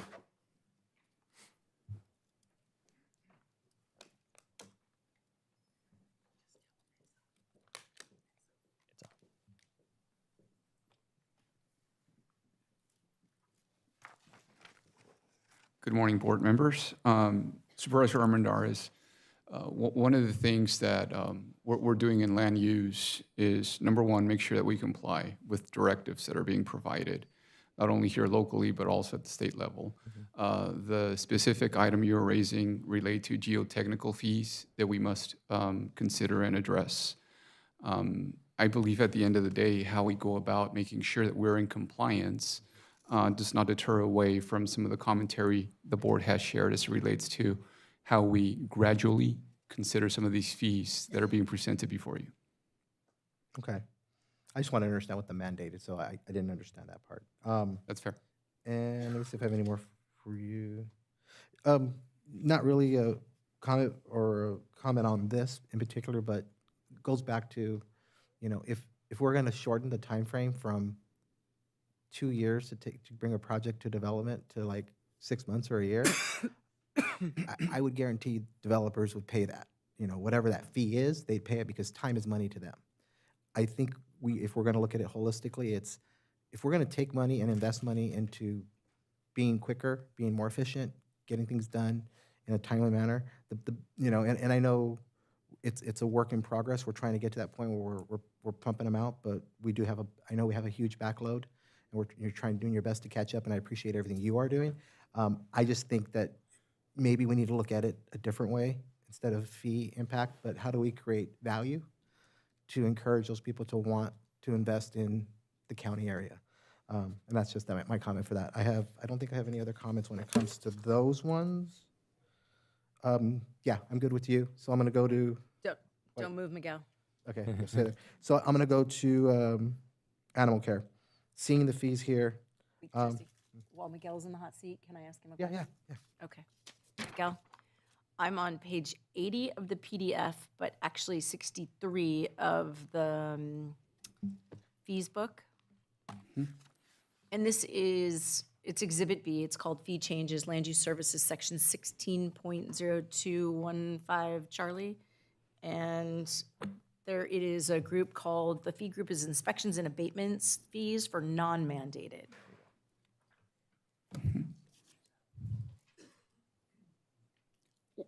Okay, so on that note, the spirit of, and if you can bear with me here, understanding the complexity of the land use fees, and also some of the things that we're looking to strengthen from an operational and fiscal standpoint within the department in recent months. We want to make sure that mandated and non-mandated fees, to address your point, are properly assessed. That is what we performed. What you have here before you are fees, for example, in this case, that apply to FHA. And how we go about those, again, stand true to how it is that we're going to be full cost recoverable to the specific items that are listed here. With that said, one of the things that this response will address your question and the last comment made by Supervisor Armendariz. My team and I are looking to make strides in making sure that the cost of service for land use services comes down. And how are we doing that?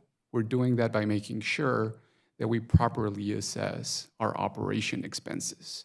That means how much it costs us to have the personnel provide the service. There is a practice that we began to look into in which we are devoted to make sure that we have county full-time employees providing the service, which at the end of the day will offset a lot of the high cost we have right now through the proper services that we're getting from consultants.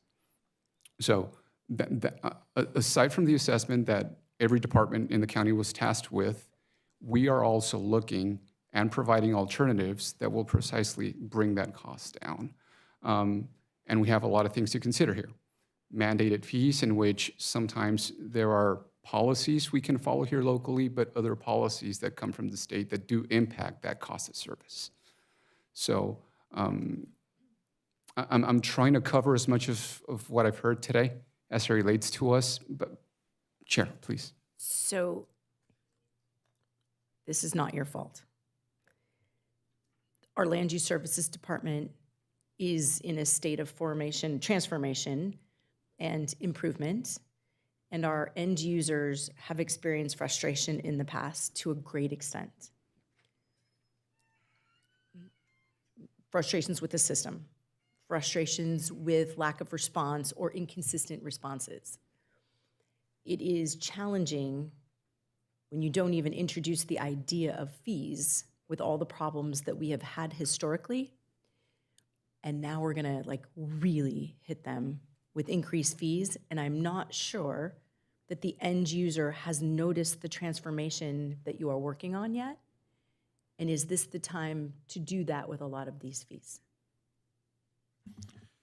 Madam Chair, so I want to pause for just a second. Both regional parks and land use followed our direction well. And I appreciate how they've approached this, which was us asking them based on board policy, find full cost recovery. So I can answer the question for Miguel that no, they did not approach it from the standpoint of, are we in a point of transition and should we hold fees back? In fact, our dialogue has been, hey, how do we close the gap because there's been some budgetary issues with land use. But the feedback that we're receiving here today is exactly what we need to go back and say, full cost recovery, maybe tomorrow. But today, let's look at this through the lens of being sensitive to the experience of our development community, of our property owners. And let's maybe not jack fees up so high right now to be sensitive to that. This feedback's helpful because now we can go back and recommend those things through that lens, not just from the full cost recovery lens. Perfect, thank you. No, Chair, and if I may, CEO, I do own the issues in land use in land use services. And we're working to make sure that they get addressed to precisely make sure that the end user, who is the one you are referencing, sees that at land use services, business is done different now. Thank you. I got Miguel there. Hearing all this, and I think the biggest thing I hear in the past was the responsiveness, and that was a function of staffing and having the right people in the right places. So I also don't want to not have the ability to think what Jesse said earlier, time is money when it comes to development in many different ways. And we do good compared to other counties, but we're not as good as we should be. So at the same time, I don't want to lack quality and expertise and the staffing levels, and so that's more of that balance that what you're trying to do, Luther, is to get the department up and what we all want, a very responsive department.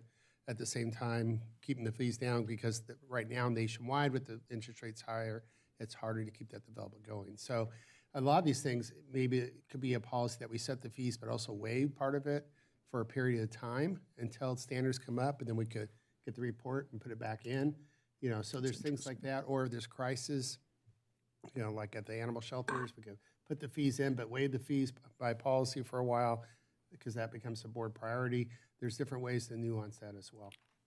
That's a really interesting idea. We'll take that back. So, other idea I was going to throw out there was,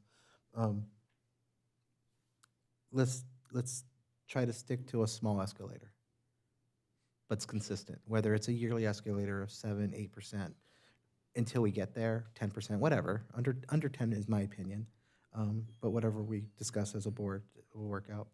I think 90% of these fees, it would make sense.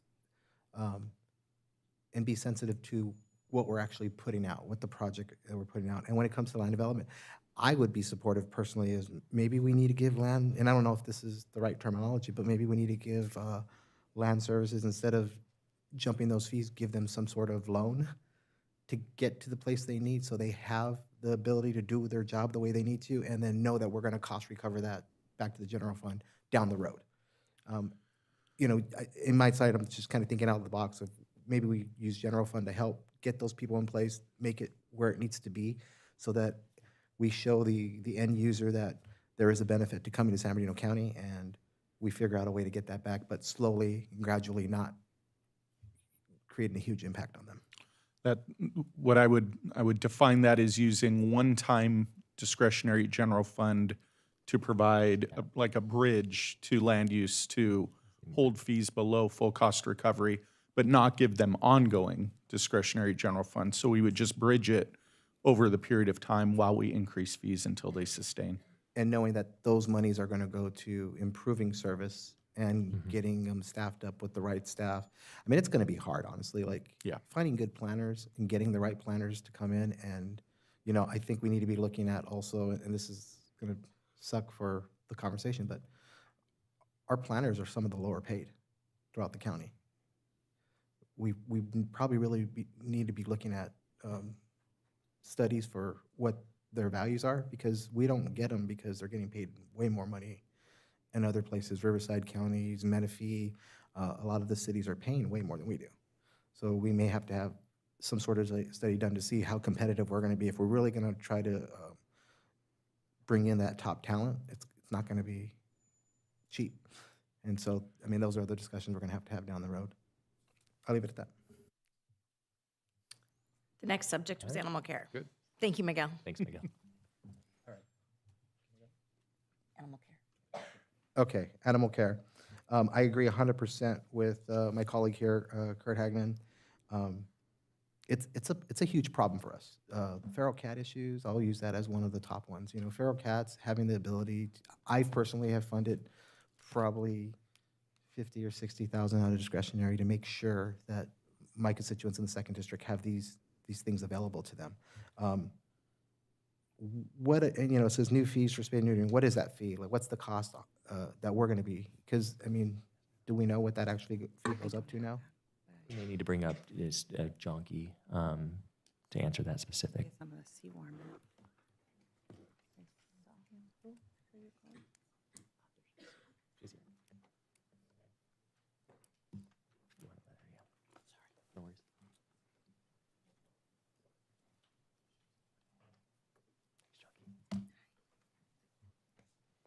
Good morning, Board.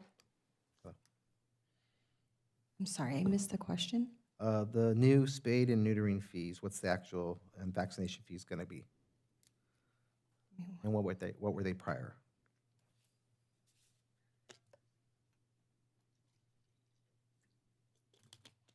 Just give me one moment, sorry.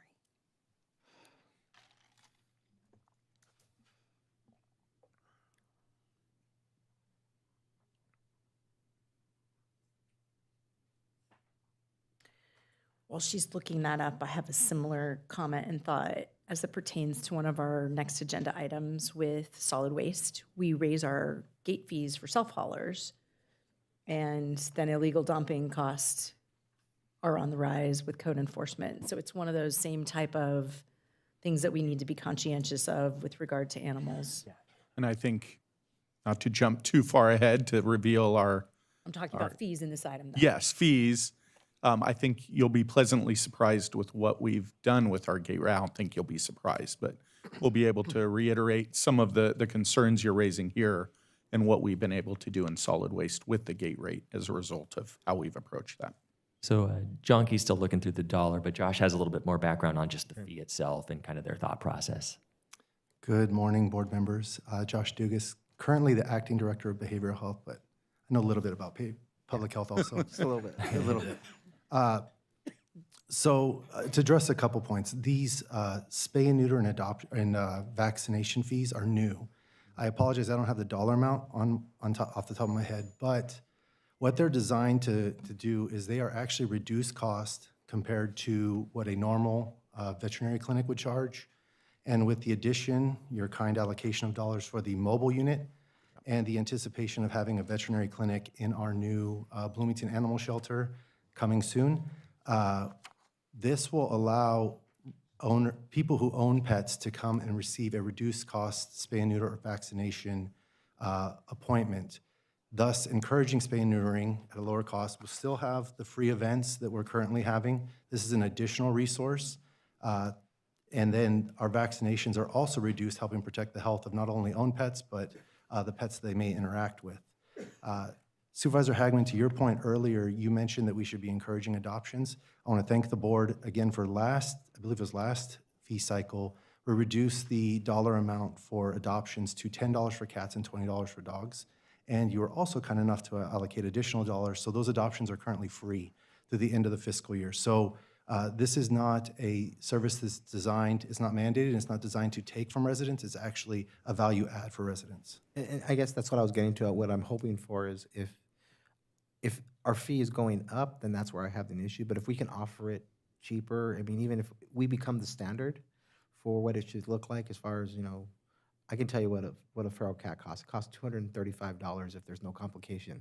And it's like 300 and something if they happen to be pregnant already. Because I personally just had one done about 2 months ago. If residents can actually go and have, cats in their community or their dogs, it's going to encourage to control the population. And if we get to a place where we're not putting all these animals down, it's a win-win for everybody. So I'm glad to hear that it's going to be lower cost, and I'll probably end up doing something with you guys with the second district when that gets up and running, if we can get it. The sooner the better for me, so I'm glad to hear that. And Supervisor, if I could just add one thing. These aren't increases in fees, they're new fees because we have the capacity to implement do them it now. now. Perfect. All right. Just if I can follow up, thanks, Josh, for all the hard work on this. I know it's been a priority for you and the board for a while. This may be getting way too complicated, and so Luther, tell me if it is, but like I was saying earlier, if we set the fee because we were doing costs, and then we come back as a board priority to augment that fee, we put general fund, whatever, for a year. What I don't want to do, also set us up so much overreacting now, and then 4 years from now find out that we're really have to raise the fees, 300% just to catch up to where we're at. So I think come back with that nuance of this is where it should be, but as a board priority, we're given a discount of a certain amount this fiscal year, and we revisit it next fiscal year. But at least those fees are being adjusted at a right pace to keep up with actual cost. I think that gives us the ability. Then the second thing that makes it even more complicated is maybe on some things like the parks, the animal services, is if there's a scholarship for different incomes too. Maybe we could work on that. I don't know. That may be more difficult to figure out than it's worth. But to help with some of those things for people, we really want to encourage people to get their the spay and neuter and get things done because we're costing a lot on the other side, just enforcement, and encourage those community groups to be partners with us in our new animal shelter to help be that field force, recovering the cats and stuff. But thank you. My last comment, that you had a great idea. I would love to see that with homeless, though. With our homeless population who have cats, dogs, animals, the vaccines are huge, not just for their safety, but for ours too. Someone who comes across and if that dog were to bite you, like knowing that they're vaccinated, have all their shots, and even with, making sure that they're fixed, I think that would be a huge benefit for us. Luther. I think a great point has been raised by Supervisor Hagman that you'd mentioned it earlier, but the challenge in what we've tasked our departments with, again, is full cost recovery. And they're working towards that. It's kind of like, it's not, I think what we have discussed here in the questions from the board are where are the areas that the board sees opportunity for us to effectively subsidize some of these fees to help our residents. And maybe the answer then is to do that after the fee is in place so that we can do that for a period of time while still allowing the fees themselves to represent full cost recovery or close to it. And then it's a more intentional, decision being made to help fill that gap for that period of time while avoiding what really ends up, departments maybe appearing negligent by not doing the work when oftentimes they're sitting and holding some of these fees to try to keep them artificially reduced. So I like that approach. We'll look at that and talk about maybe it's instead of recommending reduced fees, it's recommending one-time funding to temporarily reduce them to serve or to address the concerns you've raised. I personally like the position of just doing incremental long-term and being consistent. I think that's my personal is, funding is not going to, I don't think so, but if you continue to fund it and you say, maybe we create the policy of it's 10, 12% per year, period. And it's always going to be that until you reach cost recovery, then it's going to hit there. And if it's not, then you can reduce it so you have cost recovery. But keeping it consistent where it'll never get behind again. Yeah. Is more my opinion. And if we had to backfill that, I think I could support that. That makes sense. Right. We did want to circle back. There was a question on the cost of the fee as well that we'd be able to round up. All right, I'll wrap it up, I promise. So the new fee for vaccinations is $10 per vaccine, which I just had my dog get vaccines, and it's a little bit, that's significantly cheaper, I think, than most other places. And then the spay and neuter fees are $75 for a cat and $150 for a dog, which again is significantly cheaper, I think, than not all, but some veterinary clinics right now. Thank you, Josh. Sorry, I couldn't hear you, sir. Sorry. Yeah. Any other questions or comments? And Matthew, can you explain our next steps? Yeah, so we are going to round up quickly after this to kind of put together, and you know what I'm hearing is parks, land use, animal care are some of the specific items Luther and I will be talking through. We will work towards some maybe adjustments toward those recommendations in advance of the fee hearing. That will be prepared 2 weeks from now for you. I did have one more. Increase to meters and fire protection service installation fees ranging from 36 to 46%. Is that purely reflective of the inflation of the cost for the material and labor, or is that, and what is that for? Is that for developments? Is that for, and what is the current cost today? Okay, and I can bring up someone from fire, and I know they should be available.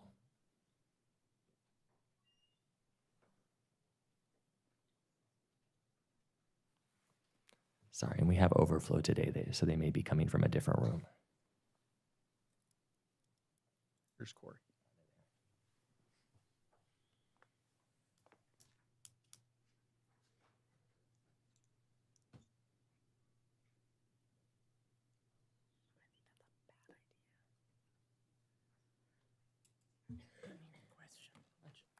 Would you mind, sorry, repeating that one? Sorry about that. The increase to meters and fire protection services installation fees, is that for like new development? What is that exactly?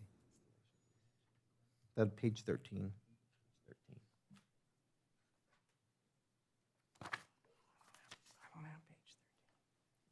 When does Wen have that? Are you familiar with those?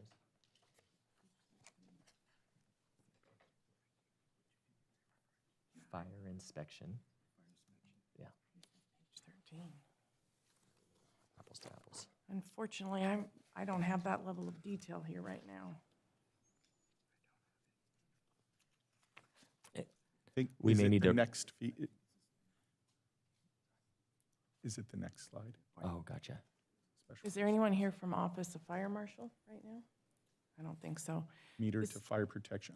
Is that a special district's fee? Not a fire. I don't think it's our fee, honestly. It's a special district. It's a special Okay. district. Oh, thank you. Gotcha. Yeah. That helps clarify. Sorry. Sorry, yeah. Sorry about that. I heard fire, and that was my bad. So special districts. Go ahead. Or Noel, please. Sorry, Supervisor.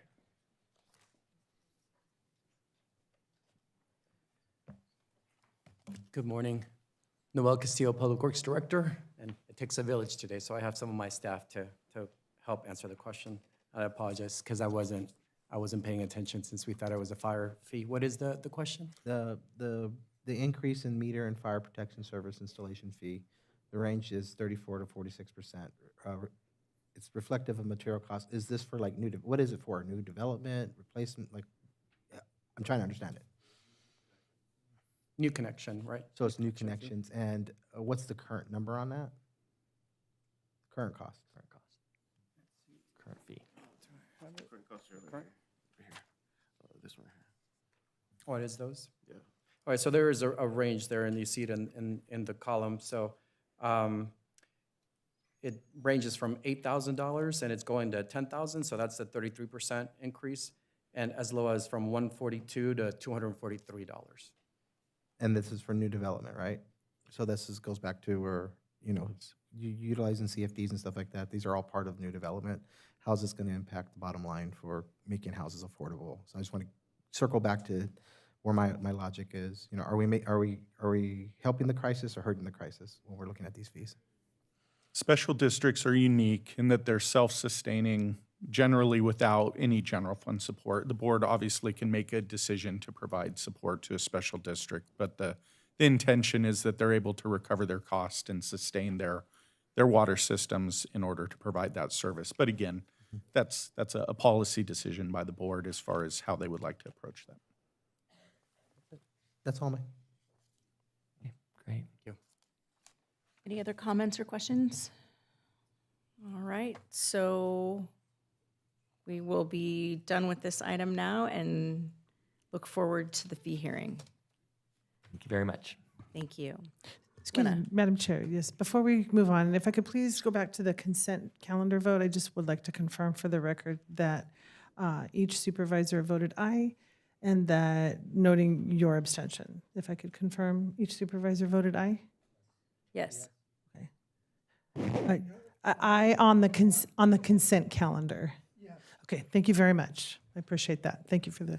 Thank you. Item 63 is being taken off calendar. I will need a motion to take it off. I have a motion from Supervisor Hagman, a second from Vice Chair Baca. All those in favor? Aye. Any opposed? Thank you, Madam Chair. With that, item 63 is taken off calendar. Very well. Item 64 is a public hearing to consider annexation number 216 into CFD number 94-01, City of Hesperia for fire suppression services, being presented by Chief Cerna. This item was originally continued from the February 24th meeting. Before I open up the hearing, are there any property owners or persons registered to vote in the Community Facilities District who wish to file written protests? If so, they must be filed with the clerk now. All right, I'll open the public hearing and turn it over to Chief Cerna. Good evening, Madam Chair, Honorable Body. Martin Cerna with the San Bernardino Fire District, here to present the annexation number 216, Community Facilities District number 94-01, City of Hesperia for fire suppression services. Next slide, please. Pelican Landing developers developing assessor parcel numbers 3046-101, 60-000, a 23.23 acre property that will be developed into 91 properties in the City of Hesperia. The city conditions of approval require the developer to annex into Community Facilities District 94-01, Hesperia, for the purpose of financing ongoing fire suppression services. The project annual amount of the revenue from the special tax on this APN will be approximately $14,986. The developer is the sole owner of the property and has executed the necessary forms to request the annexation.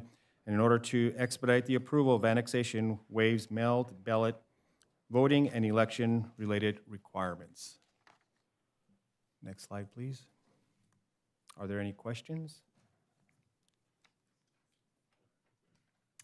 No, and I do not believe that we have anyone here to speak. So I will close the public hearing. Do we have any board member comments? So it's a recommendation for number 1 and 2. Thank you. All those in favor? Aye. Thank you, Madam Chair. Oh. With that, recommendation 1 and 2, so we have aye with noted Supervisor Armendariz is absent from this vote. Correct. Thank you. All right. And then you're going to tabulate the votes now? Yes. Thank you.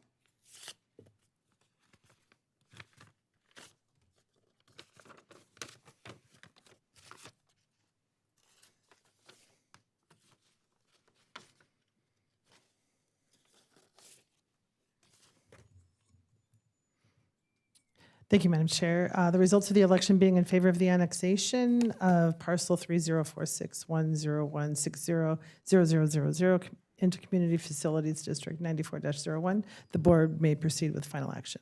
Thank you. Very well. So now I have a recommendation on number 3 from Vice Chair Baca. A second from Supervisor Hagman. All those in favor? Aye. Any opposed? Thank you, Madam Chair. With that, item recommendation 3 passes with Supervisor Armendariz absent. Very well. Item 65 is our 2025 Grand Jury Final Report Proposed Response, also being presented by Chief Cerna.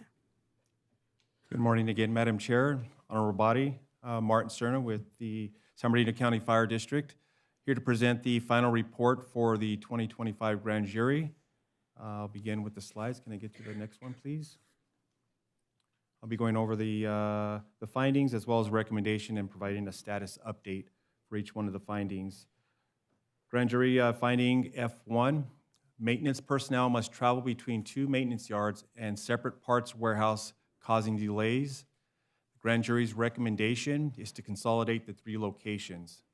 Status, we are actively implementing and working with our CEO in consolidating locations, working to acquire land for consolidation. We'll continue to work to resolve that issue as recommended by the grand jury. Next slide, please. San Bernardino County Fire District lacks sufficient resources and qualified personnel for a full implementation of the Drone First Response Program. Grand jury's recommendation to the Board of Supervisors should provide funding for full drone fire response implementation. Status is we've been very successful at developing private-public partnerships. Chief Muncie's been actively participating and been very great about seeking grants. So the board support for general fund has been minimal, and we'll continue to look for those private-public partnerships and grants as we move forward into the future. We'll closely monitor and provide operational updates as the program develops. Next slide, please.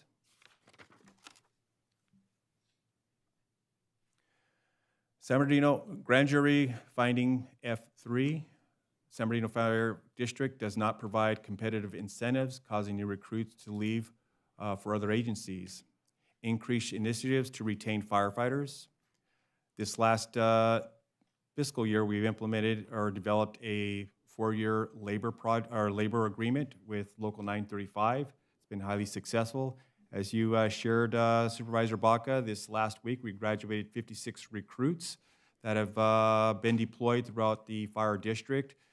Looking at our vacancy rate, we went from 15% to 5%. Our retention level in the district has been dramatically improved since the findings. We feel confident as we move forward, we'll continue to attract and retain firefighters into the future. But we have systems in place to closely monitor them now through dashboards and other tools. Next slide, please. San Bernardino Fire District violates OSHA 2-in, 2-out rule by deploying only 3 firefighters per engine. Grand jury recommendation, increase the number of firefighters per engine. Recently, we've been successful at receiving a SAFER grant funding, which has allowed us to increase some of staffing, 4 staffing in some of our fire stations. We still remain in compliant with a 2-in, 2-out rule. So to kind of give you a brief overview what 2-in, 2-out means is we are not allowed to go into a fire unless we have 4 personnel on scene. But the way we have our ops directives and we train our personnel, we don't enter into most of our apparatus are 3-0 staffed. We don't enter what we call an IDAL grand jury report. Our grand jury finding medical calls were probably about 76%. Issue, when I read that one, is like the reports to you. I think that's the right. Supervisor Hagood mentioned the amount of geographic square miles. Supervisor Hagood mentioned the amount of geographic square miles that we're required to cover, not to mention all the federal land, which is not funded by the federal government that we're responsible for. I just want to say hats off to our chief and our team for having great relationships, not just with County Fire, but other surrounding agencies throughout the county and throughout the state of California. Just to give you an example, when we had our fires here in the mountains just recently, about a year ago, they did a great job with other agencies coming to backfill and hold the fort for our agencies while they were out building fires. The other thing, just in regards to the recruitment, and I know that Chief mentioned the amount of individuals that graduated. And just to give the general public to understand that we want to make sure that we hire the best firefighters in the county.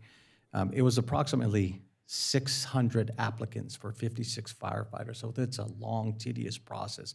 But we also want to make sure that the individuals that we bring through are trained and can handle the best and make sure they protect our residents. But just hats off to the fire department for the great work they're doing. And I want to thank the grand jury for, really looking at things and the county fire for being very responsive. So great work.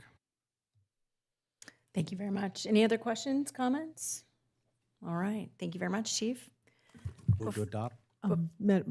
Yes. Do you need a motion to vote, please? Okay, Yes. thank you. Vice Chair has motion to adopt. Thank you, Supervisor Hagman for the second. All those in favor? Aye. Any opposed? Thank you, Madam Chair. With that, the item is approved. Very well. Before we move on to item 66, I would like to thank all of our students that were here today that joined us. Thank you for coming. Thank you for participating in civics. The Vice Chair has asked me to let you know that there is lunch outside. If you would like, you may exit the auditorium here, head out, and then turn to your right and head down, and lunch will be served to you all out there. So thank you again for coming.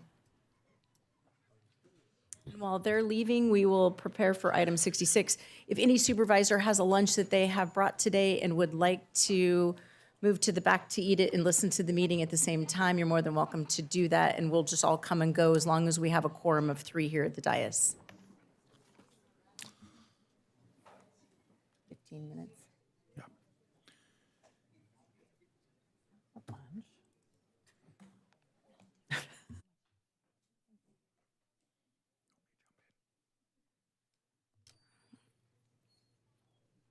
All right. So this is item 66, our county waste disposal system workshop being presented this morning by Noel Castillo. Morning, Noel, or good morning. afternoon. Morning, and if I would, Madam Chair, just to jump in and set the stage here. So it's been about 5 years since we did our last update on the county's landfill system. It is a topic I find fascinating. I hope you are as intrigued by it as I am. Really, we are at a turning point in our system. In 2013, the county solid waste system was really in a financially difficult position. Over the last 13 years now, we've seen that dramatically improve. Thank you to staff, thank you to the board, thank you to Athens, our operator of our landfills. At this point now, what Noel is going to present is an overview of the landfill system and then 3 policy items that we'd like to have some board direction on. So I'll turn it over to Noel to pick it up and take it from here. Thank you, Luther, and good morning once again. Thank you for your patience with this long meeting. I have about 25 slides, but I promise to go through them. I'll fly through a few of them because it's pretty simple a presentation, and we're here to celebrate some of the good work that we've done under your leadership. So thank you again, once again, for your patience. And we thank you for the opportunity to walk through this state of the solid waste system. Today we will look at the system, how it operates, the financial health, the life remaining in the landfills, and decisions that we need to consider. So our roadmap is system overview, finances, landfill life expectancy, the regional market, options for the board's consideration, and then we'll close out with question and answer. Next slide. Our mission is simple. It's to provide safe, reliable landfill capacity and efficient waste collection for our residents. We operate 5 regional landfills, as you can see on the legend there, Santa Mateo, Mid-Valley, Victorville, Barstow, and Landers. And waste from the transfer stations flows into those landfills.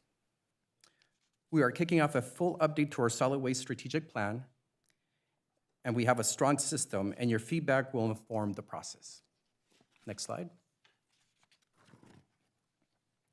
Solid waste is an enterprise fund, meaning all revenues stay within the system. We receive no general fund support. We are self-sufficient. Our fees must cover operations, maintenance, capital construction, landfill closures, and decades of post-closure monitoring. The system is fully funded itself, but both for today and long term. Next slide. We manage 20 franchise areas for waste collection and hauling. Haulers receive exclusive service rights, and in return, the county receives franchise fees. These fees support waste collection programs and state-required diversion efforts. Next slide. Since 1997, 15 cities and towns, more commonly referred to as our WDA cities, have delivered their waste to our system under discounted long-term agreements. These agreements expire June 30th, 2026, and we're currently in negotiations regarding an extension. The WDA rate is capped at 85% of the gate rate. So that's important to remember. 85% of the gate rate is what they're capped at. Next slide. Athens Service has served our operations contractor since 2013 and will continue to do so through 2035. Athens manages the landfills and transfer stations operations, while county staff handle the scale operations, fee collection, capital projects, and environmental compliance. Next slide. In 2013, the county chose to allow import of out-of-county waste to stabilize revenue and avoid major fee increases. This shift turned a financially struggling system into a stable one by increasing revenue and leveraging economies of scales. So control imports help keep disposal rates low for everyone, residents and WDA cities. Next slide. This is a quick snapshot of our last fiscal year. Revenues were $135 million and expenditures were $120 million. Import, self-haul, and contracted waste each make up about a quarter of our revenue. The rest comes from interest, leases, and grants. Operations and capital costs are our primary expenditure. Next slide. As of June 2025, we have about $228 million in reserves. However, future post-closure obligations to maintain our closed landfills are projected at around approximately $320 million. So reserves rise and fall depending on scheduled capital projects, but long-term funding remains critical. We're in a healthy position today, but long-term obligations exceed our current reserves. Next slide. I want to go ahead and pause here, and I want to commend the board, leadership, and staff for the accomplishment here. This slide says a lot. Over the last decade, inflation increased by roughly 34%, but our gate rate only increased by 3%. Import revenues and efficient operations have kept rates stable as costs rise. So, I remember from my college years, I never thought I'd pay attention to finance classes, and I remember my professor saying the time value of money. So when you look at that rate, it stayed flat. So we are deducting, we're reducing the fee. It hasn't increased at all as inflation has increased by 34%, right? So this is a discounted rate on top of a discounted rate. I can't think of Go ahead, please. any other product other than Costco's rotisserie chicken that has not gone up in price in a decade, right? So us and rotisserie That's chicken. what I said, the hot dog. And But they're great.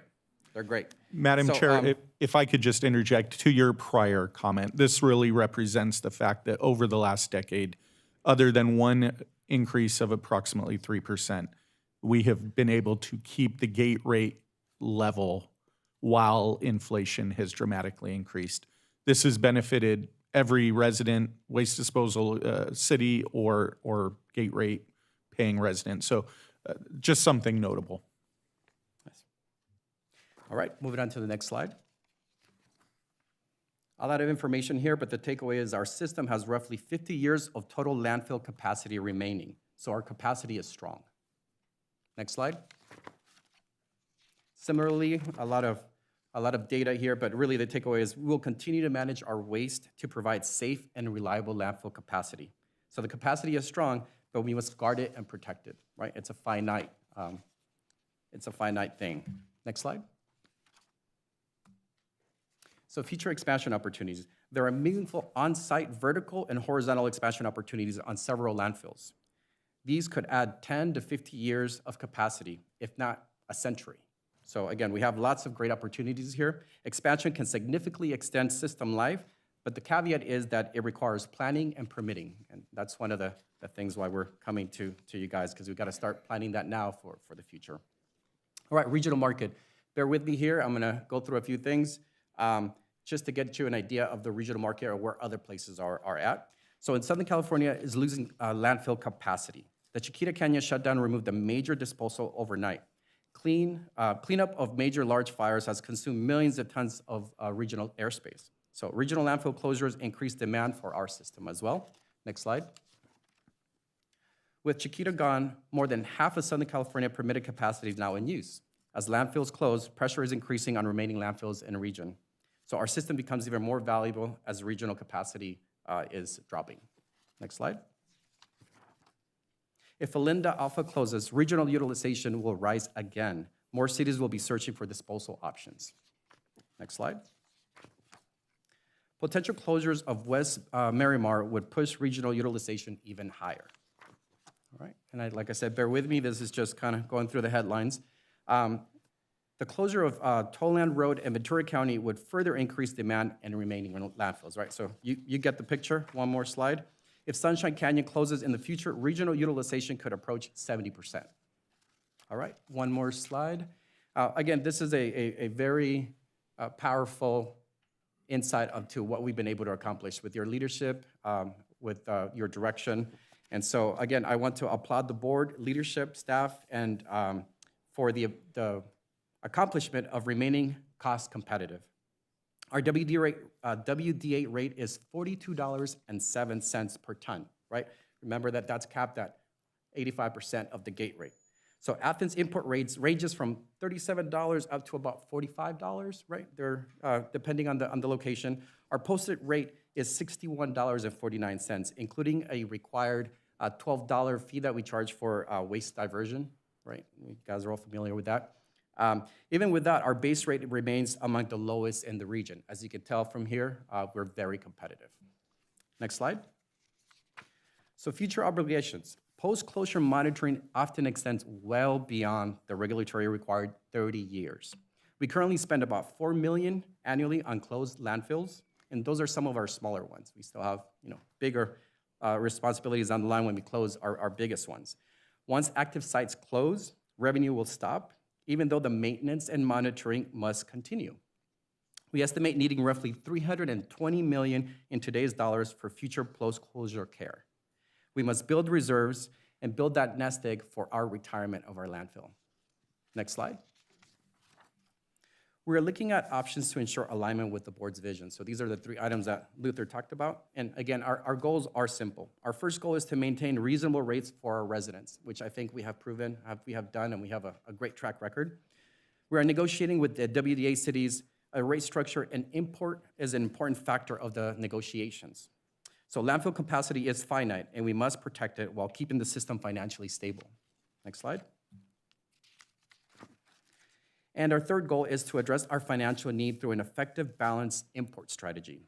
Athens is guaranteed up to 820,000 tons of import annually. We can explore additional import through a competitive process at higher rates. Added revenue helps close the long-term funding gap for post-closure maintenance responsibilities. Additionally, import managed correctly can extend system life and support reasonable rates for our residents, right? So that's how we can leverage that import, is to continue to do the great work that we have been doing. So I want to go ahead and reiterate at this point, because then we are going to move on to questions, is, again, our goals are simple, our mission is simple. Keep rates competitive and low for our residents. Expand and manage system capacity where we can, so we continue to have safe and reliable, sustainable landfill capacity. And the third one would be leverage import waste strategically to support the financial stability. All right, next slide, moving on to questions. And this will conclude my presentation, and I open it up for any questions you may have. I have one request to speak from Jessica Rice from Yucca Valley. Welcome down. Good afternoon. My name is Jessica Rice, and I'm with the town of Yucca Valley, representing the WDA Cities Working Group with regards to the Waste Disposal Agreement, also known as the WDA, that we, along with 14 other cities, have with the County of San Bernardino for rates the cities pay at the landfill for trash disposal.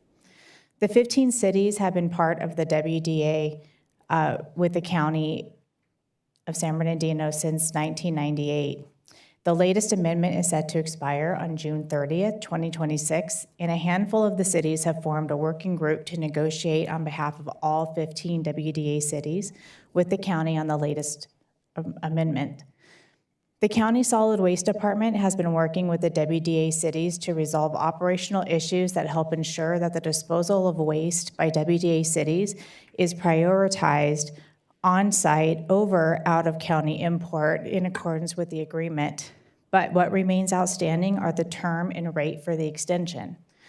Currently, the rates charged for disposal of out-of-county import are lower than the rates charged to the in-county WDA cities. This is a difficult concept to justify to our elected officials and ratepayers. The WDA cities are seeking the same rate that is being provided to the current waste importer through the legacy agreement, which is set to expire on June 30th, 2035. We are asking for a 9-year term that runs contiguous with that of the current out-of-county waste importer at the same rate, or 85% of the gate rate, whichever is less, that will adjust annually. We have also encouraged the county staff to complete a full financial analysis and rate study prior to the conclusion of that term to establish and support any future rates. We feel the proposed terms show good faith effort to identify a fair and equitable arrangement that can be executed before the current contract expires. We would like to express our gratitude for the working relationship with the county's solid waste department and remain confident that a mutually beneficial arrangement can be reached that works for both the cities and the county. Thank you. Thank you very much. Bringing it back to the board. Vice Chair. Yeah, thank you, Madam Chair. There's actually a lot to unpack here, and I appreciate the presentation. I know we went through it pretty quickly, but one of the things that really stood out as we look at our neighboring agencies and neighboring cities and communities, clearly San Bernardino County is a desirable place to bring waste haulers here. And I think that's something we have to keep in mind because of the closing of landfills throughout the Southern California region is just so critical, but I also see it as an opportunity for our county. I think it's a great opportunity for our county. One is to hopefully in long term keep our waste disposal agreements with our cities, try to keep those low so it impacts our residents. The other thing is gate fees for residents that want to use our landfills.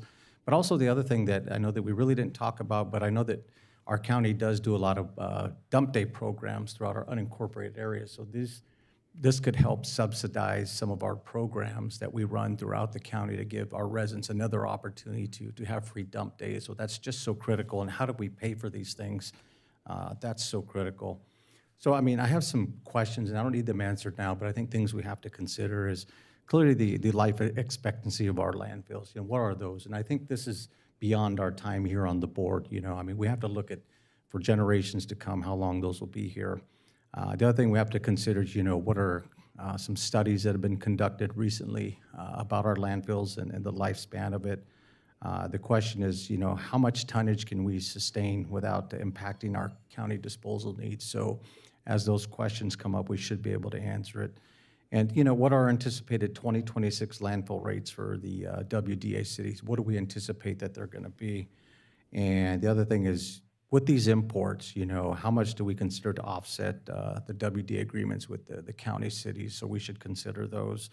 And I know that you brought up Chiquita Canyon. One of the things long-term was the smell and the issue that they had, the challenges that they had to remediate. So the funding that we're looking at bringing in, is it enough to remediate any future problems that we may have with our landfills, whether it's smell or anything else? But I think there's a golden opportunity here, especially when trash is such a lucrative industry. The demand is here in our county. And I know we have several landfills, but I know the one that is most desirable is the Mid-Valley landfill, which butts up against the 2nd and 5th district, which could potentially bring a lot more truck traffic to these regions. So that's something to consider. This is the one that's used the most because of the density here in the valley. Just something to consider. But the other thing we have to also consider, just a smaller thing, is just in regards to AB 939. What we do is we collect a small fee to remediate trash in regards to near the Mid-Valley landfill. And one of the complaints we get is just the wind, the amount of wind in the trash that blows. So what AB 939 does is allow us to use that money to remediate within a quarter of a mile of the landfill to make sure that it's kept up clean and neat. So those are just things to consider. But I think there's a golden opportunity here to provide these programs, keep our costs low to our residents, but also to continue with the programming that we've allowed to do throughout the county for our dump days. But also the number one thing is trying to keep those WDA agreements low for our cities to make sure they're reasonable. But I think there's a great opportunity. I appreciate forward a recommendation to this board that we can support. Supervisor Hagman. Thank you, Madam Chair, and agree with everything Supervisor Baca brought up, but I want to bring a couple other things too. When you talk about being a century out, being the futurist I am, I don't see us taking trucks to a dump site 100 years from now. I think there's going to be, the fuel costs alone to move out some of these things would be so prolific. So what is in the future of trash? I know there's digesters for the green waste, and I've even seen 15 years plus ago in different countries, power generation from these and stuff like that. So yes, I want to make sure we have the capacity we need and we got this going, but at the same time, are we planning for whatever that next transition to technologies are, and how do we start preparing for that? Secondly, is when you do close one out, I know in my district, what are the ancillary, I guess, incomes? You talk about cost, it definitely does cost us, and I've been on many of those closed sessions where we're remediating, plumes and other things from landfills. It's not just the cost of maintaining. Hopefully we're doing a better job at that now than we did 40, 50 years ago. But there's always additional costs we don't know. But there's also things like we're currently debating an AQMD, the exception to generate cleaner power from the methane and other things coming out of landfills. So that is something that I think we should be engaged in as another revenue source for solid waste. Is there ways, not just land lease, but what ways we could do both our closed and open centers that we could start looking at that and expanding, I guess, services or different ways to kind of future-proof ourselves going forward. So I would definitely in your calculations, just in case we have another lawsuit or something like that going forward, we got to plan for that. So I think there is a lot of potential here. I like what you're saying, is keep our rates for our local residents competitive. We just had a pretty sizable windstorm for 2 days, and just driving through the neighborhood, seeing all the green waste going out there. That's when if we had the extra dollars, we could put out with our sub-providers and ourselves, put out some extra bins, let the palm fronds and other down trees go in, and we put, specialize that. So there's a lot of things we could do in added value, but we also, I agree that taking a look at the out-of-county stock and making sure it's not cheaper than what we pay inside, and looking forward to your recommendations on that. Thank you. Supervisor Armendariz. Yeah, so correct me if I'm wrong, it said 50 years left on the waste system. When was that study done? We did that calculation recently, just based on our current tonnage that is coming in. So if all things stay the same, that's how much life we expect to have at this time. So with that being said, some of the tonnage that comes in, it's my understanding is transfer, which means it hasn't been cleaned yet, right? Is that correct or false? So no, I think it's in the interest of the haulers that they have what they called MRF, if I'm remembering. Yeah. And it's a way for them to take out some of the more valuable things that can be recycled, and then the rest of it is brought to our area. And then we also still have our diversion programs, right, to make sure that nothing is going to the landfill that could be organic waste, and we reduce the amount of volume that we're actually putting ultimately into the ground. So everything that hits the dumps currently has been filtered and MRF'd out, so to Correct. speak. Okay. Because I understood it differently. And then is what you're asking from us today, it sounds like you want to take an X amount of number of tonnage and put it out to bid? Is that what you're asking for us to comment on? That is part of what we're hoping to do, right? So if we see where we're at, make sure that we're in alignment. Again, our goal is to keep the rates low for our residents and WDA cities, right? So I think we're in alignment with that. The other thing that we would look at is that with expansion, right, either vertical or horizontal, and then maybe property acquisition to expand some of the sites, that then allows us for even more capacity, which gives us more leverage on how we stabilize our system overall to have the capacity for our folks. But then it also gives us that opportunity to look at potential import, right? Because as we noticed, this is a finite resource. We are in a great position strategically, and so then by leveraging import and potentially higher rates of that import, then that continues to subsidize our in-county rates. Now, are you looking to do this through an RFQ or RFP process? there's different options that we'll explore, and that's something that we'll come bring back to you guys, right?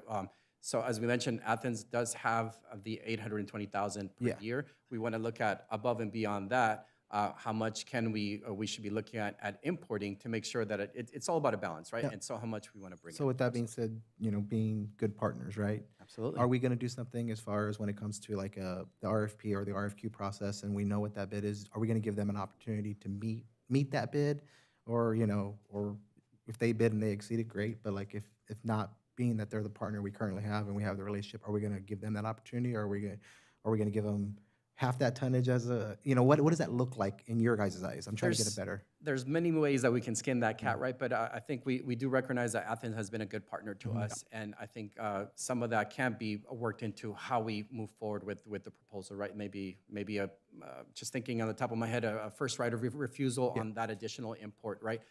Because it will be a competitive market, right? We'll be putting it out to solicit bids from the highest bidders, right? And if they can't do it for the same amount as the highest bidder, why not? And, Right? and that's respectable. We are running a business and we're trying to make as much as we can with the assets we have.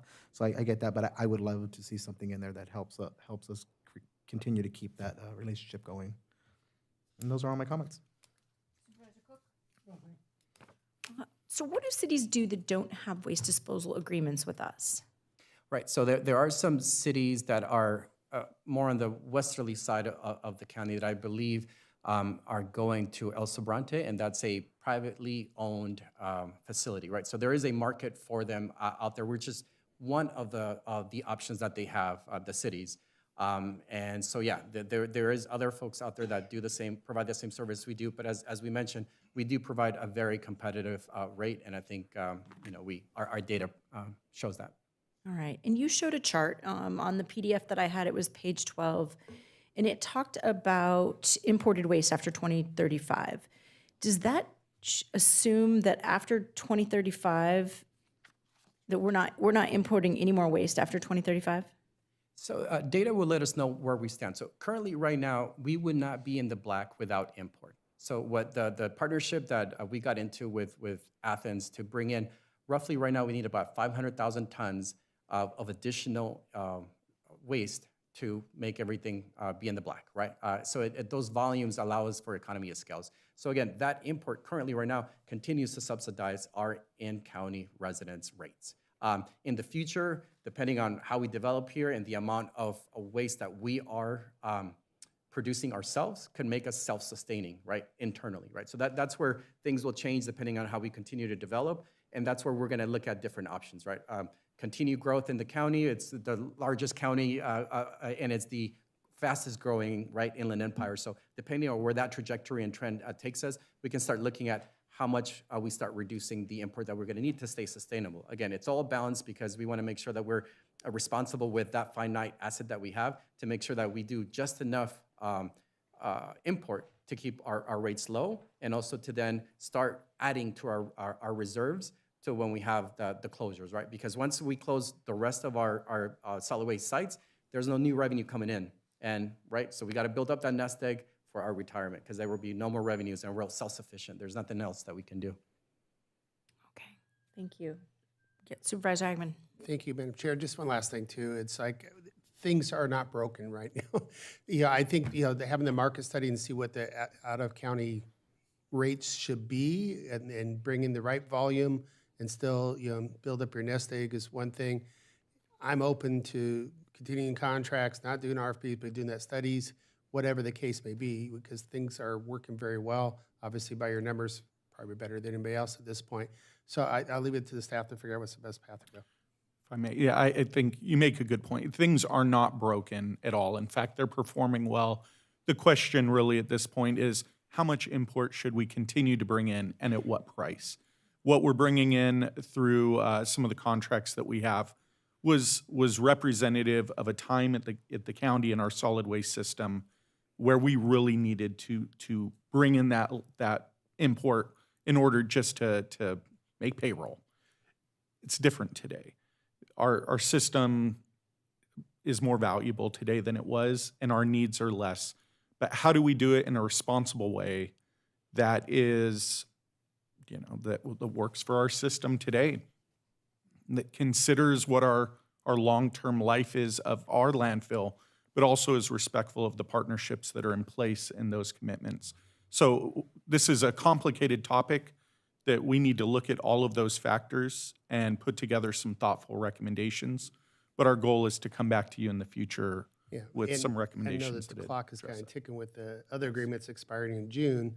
And so I'm also concerned about the stability for our cities and our residents, having that information flow through and maybe do extension, whatever the case may be, to keep it flowing until we get that bigger plan.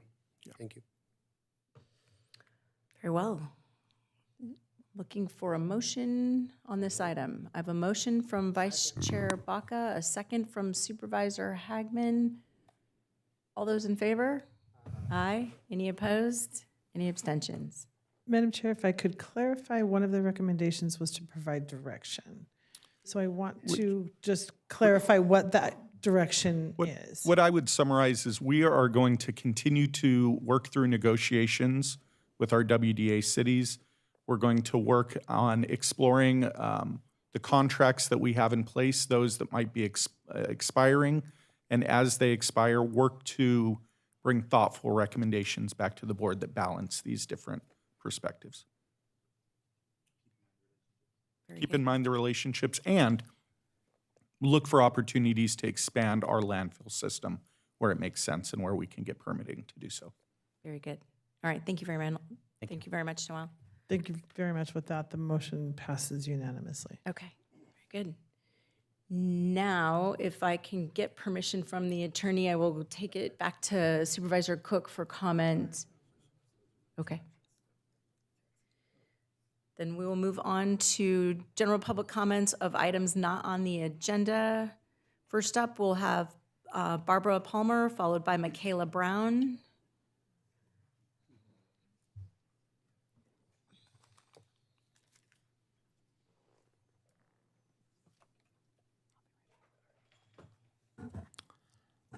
Barbara Palmer, present.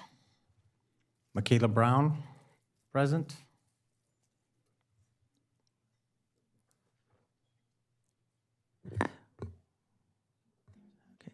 They may be out in the rotunda, Vice Chair, so I think we're waiting to see if their staff would be bringing them in. Okay. Next up is Taisha Moody and Alicia Allen. Why didn't y'all tell nobody they was coming? Please. I could talk? Yes. Hello, I'm Michaela Brown. I'm here on behalf of my brother, Jaquay Raybon. He was murdered on January 22nd by the San Bernardino County Sheriffs. I guess the gang task or, I was actually hoping today we were gonna see maybe a few of the faces that had killed my brother. We have no body cam. We have no names, no badge numbers. We have nothing. We just have my brother, 23. He just turned 24. He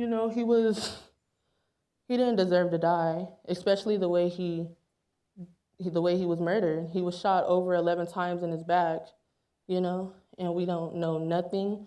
We don't have no answers at all. We're not getting justice right now.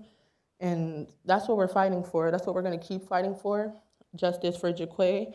His name is Jaquay Raybon, and he was murdered January 22nd by the San Bernardino County Sheriffs in Riverside, California.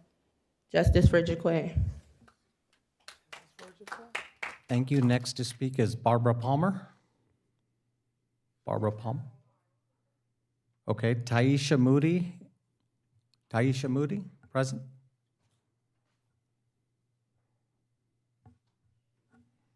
Or good afternoon. On January 22nd, my son, Jaquay Raybon, was executed by the San Bernardino Sheriffs. He was 23 years old. It's been 47 days as of today, and we have not received any justice. We have not received any updates. We have not received any support, and most of all, we have not received any reasonable explanation on why sheriffs hopped out an unmarked car, chased him down, and proceeded to shoot him multiple times in broad daylight in front of moms, kids, tax-paying citizens, and the worst part of it all is that they're not giving us any answers. We can't recover body camage. We can't recover body cam. We can't get a death certificate. We can't get an autopsy report. I've had to pay out of my own pocket to get an independent autopsy report because the Riverside Sheriff's Coroner's Office is refusing to release an autopsy report to me. I've been to numerous of sheriff stations, numerous of these meetings, city council meetings, different district meetings to try to plead for help and to find out why my son was murdered without a weapon on him. We just need some justice. We need some answers and we need some help. You know, he was not armed. There's numerous witnesses, numerous videos. If the police need to take accountability, you understand? Like, you guys, they're out here killing unarmed people, but if it was us, it'd be a different story. You know, if it was one of their family members, they'll have all the answers that they need. If it was a sheriff that was murdered and killed, all the answers will be, you know, given to them. But because we're the public and we don't really know nothing about this system and we're asking for help, it's getting turned down. So all I ask is if you guys can open your ears and open your eyes and look more into this situation and give us some kind of support and feedback. Thank you. Thank you. Next up to speak is Barbara Palmer. Not here, okay. Alicia Allen, and then Kente Isaiah.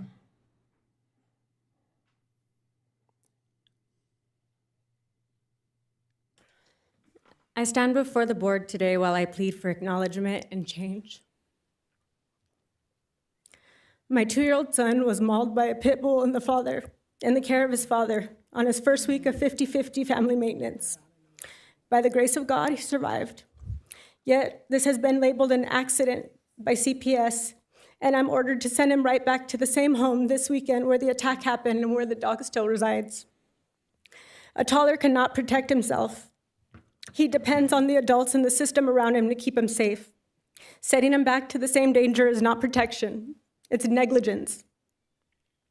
We have already seen what happens when warning signs are ignored. Children like Henry Brown, Emmanuel Haro, and Gabriel Fernandez should have been protected, yet we failed them. Their stories should have been the moment that we said enough is enough.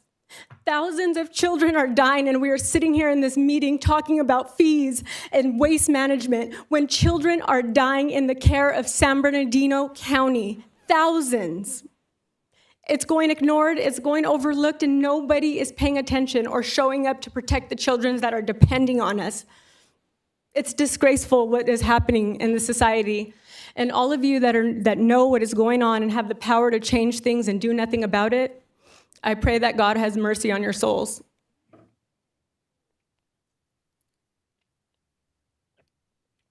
The system has operated in the same manner, regardless of thousands of lives being lost. Please help us create a world that reflects liberty and justice for all, for our children and for future generations. Thank you for your comments. Kente Isaiah, Marlene Garcia, and Simone Thompson. Good afternoon, and thank y'all for your time. You know, like my family was just speaking about my cousin Jaquay was murdered, and it wasn't just a murder; it was assassination. And I don't just come up here speaking as somebody that was hurt. I want y'all to understand, like, I've been a victim of police brutality like all my life. And I ain't got nothing against the police. My brother's a sheriff, a sergeant. My other brother is a CHP. I ain't got nothing but love and respect for officers. But one thing that's going on in society is that it's so much fear and PTSD that's going on that we can't communicate. We can't transparent. I see you, I'm in fear. You see me, you in fear. And it's like, we don't need to live like that. One thing that the academy teach every officer is how to apprehend and really get a suspect without actually hurting them. For him to be shot 11 times in his back, that's an overkill. And not only was it overkill, it's a lot of things that's going on, and that's why we're seeking transparency, because we ain't getting no answers.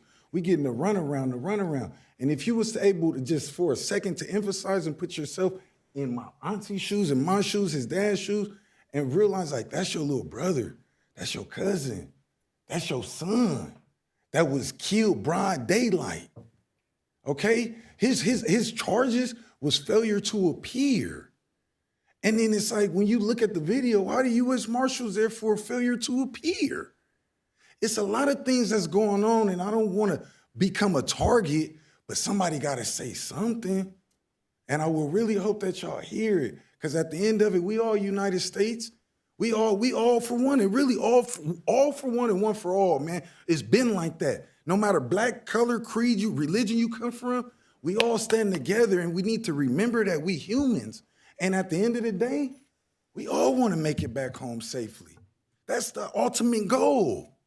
And for us to be going through this and it's just blind ears thrown to it, like, come on, have a little sensitivity, you know, just when you look in the mirror.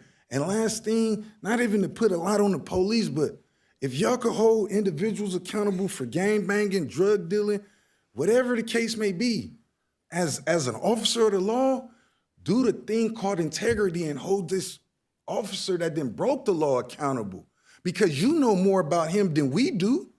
Y'all sitting there witnessing, watching him break the law time and time again. And guess what? He's not just being disrespectful to society and everybody else. He's really being disrespectful to what you stand for as an officer and that badge and all these officers that then laid down for that badge.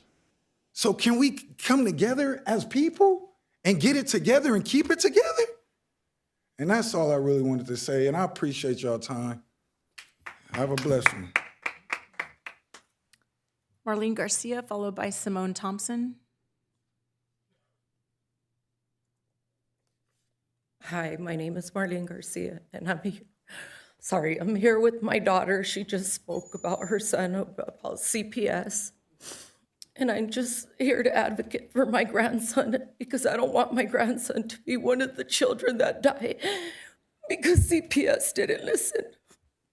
I made several phone calls over and over for months to CPS, warning them about this dog and my grandson being in danger because the dog had bit another grandchild in the family on the father's side. And I warned them over and over, please, it's not safe for my grandson to be there. The dog is dangerous. And my calls went unheard, and I called supervisor after supervisor, and nobody listened. Until my grandson was attacked. My 2-year-old grandson could have died being attacked by this pit bull, mauled in the back of his head and his face and his arm. And they didn't even call for help. They didn't call an ambulance. The grandmother ran off to save her dog.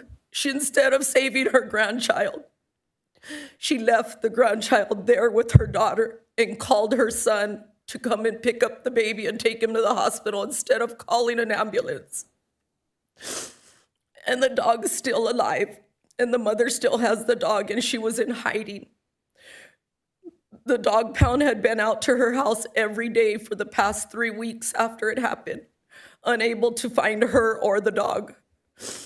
And today in court, CPS ordered for my grandson to go back there with the dog still alive. And the mother's putting my grandson in danger, and the father. All I'm asking is that somebody from CPS, please hear us. Don't let my grandson be one of those kids. I don't want my grandson to die because nobody's listening. Thank you. Thank you. Simone Thompson, followed by JJ Cook. Hi, I'm the auntie of Jaquay Raybon. We want transparency. What's going on with this case? What was my nephew suspected of? Why was my nephew murdered? He had no weapon. He had nothing. He was not a threat. Why no communication with the authorities? Why haven't we received the autopsy? We know the truth. And you know the truth too. JJ Cook, followed by Tyshawn Moody.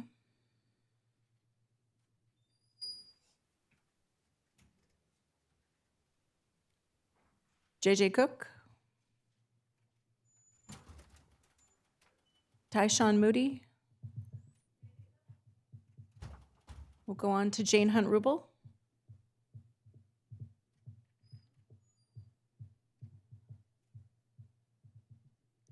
All right. How about Letitia Howard?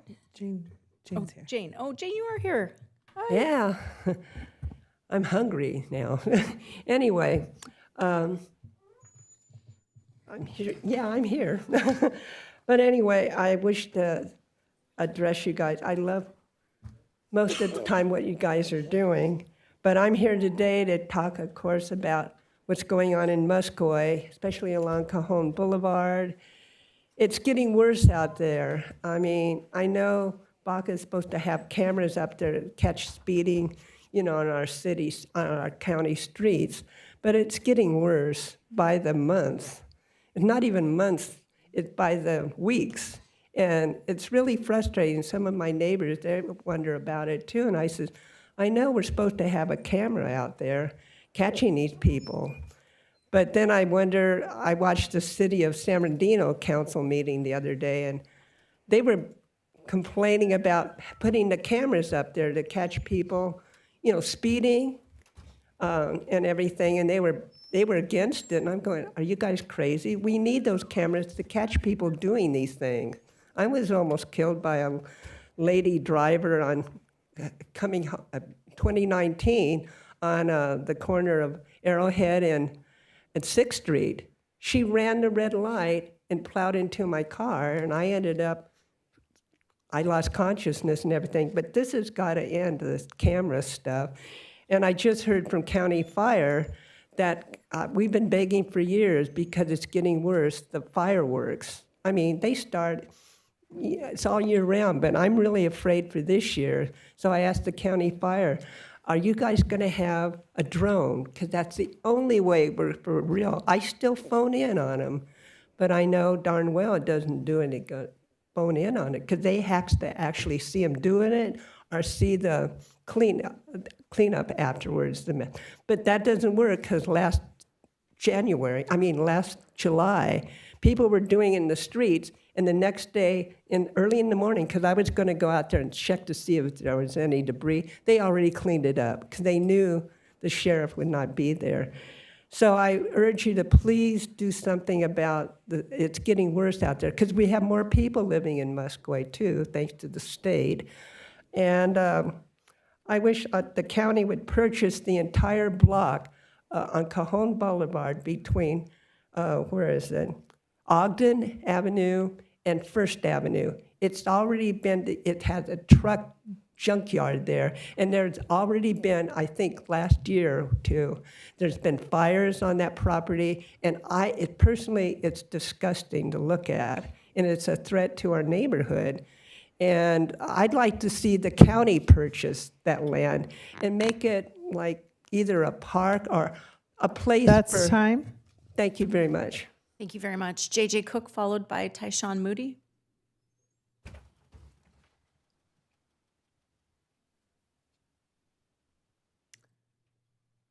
Tyshawn Moody.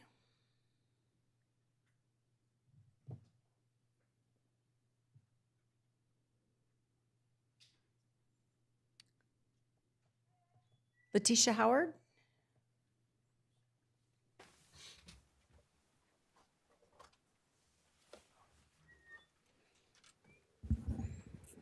My name is Letitia Howard. I'm a mother, a taxpayer, and I own multiple properties within this county. I am here today because my 4 children were taken by San Bernardino County Children and Family Services based on an allegation that did not exist. CFS claimed that my son had a head injury, which was used to justify emergency removal, but when my son was taken to the hospital, a CT scan confirmed that there was no head injury.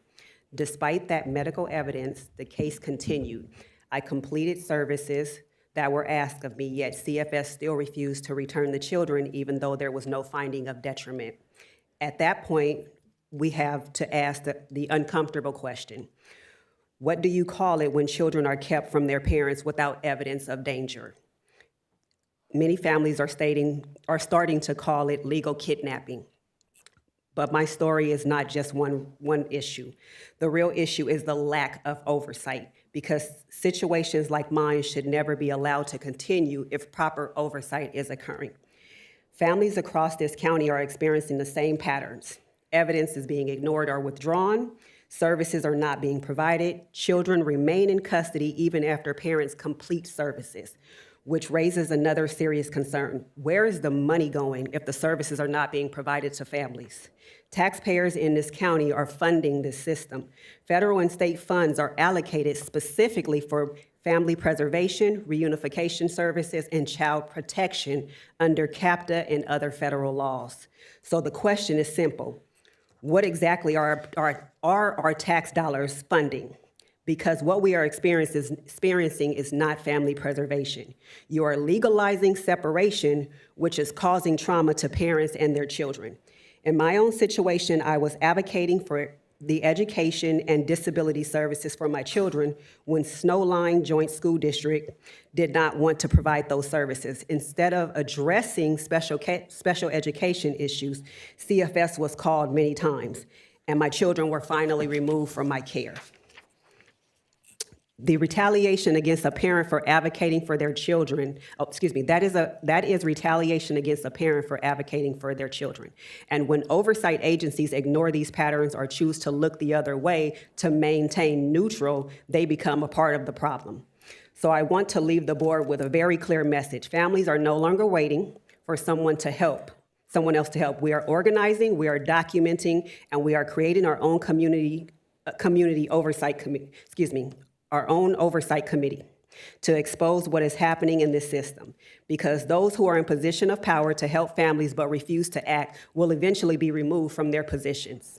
Families deserve accountability, children belong with their families, and this county must start honoring family preservation instead. Aurelie Cedillo, followed by Vaughn Kilgore.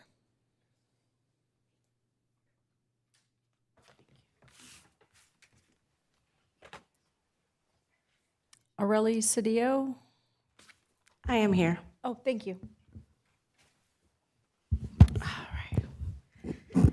Thank you so much to everyone. Actually, for all the constituents in the community in San Bernardino, thank you for being here. And I wanted to start off by actually addressing the Board of Supervisors today. I've came here a couple of times already, actually several times, and we keep asking for oversight. We keep asking for DLPs, SOPs, which are standard operating procedures in which CFS is currently operating. And it is our responsibility, and it is the responsibility of the Board of Supervisors to make sure that those documentation is completely transparent and viable and available to the constituents of the community of San Bernardino when they are asking for it.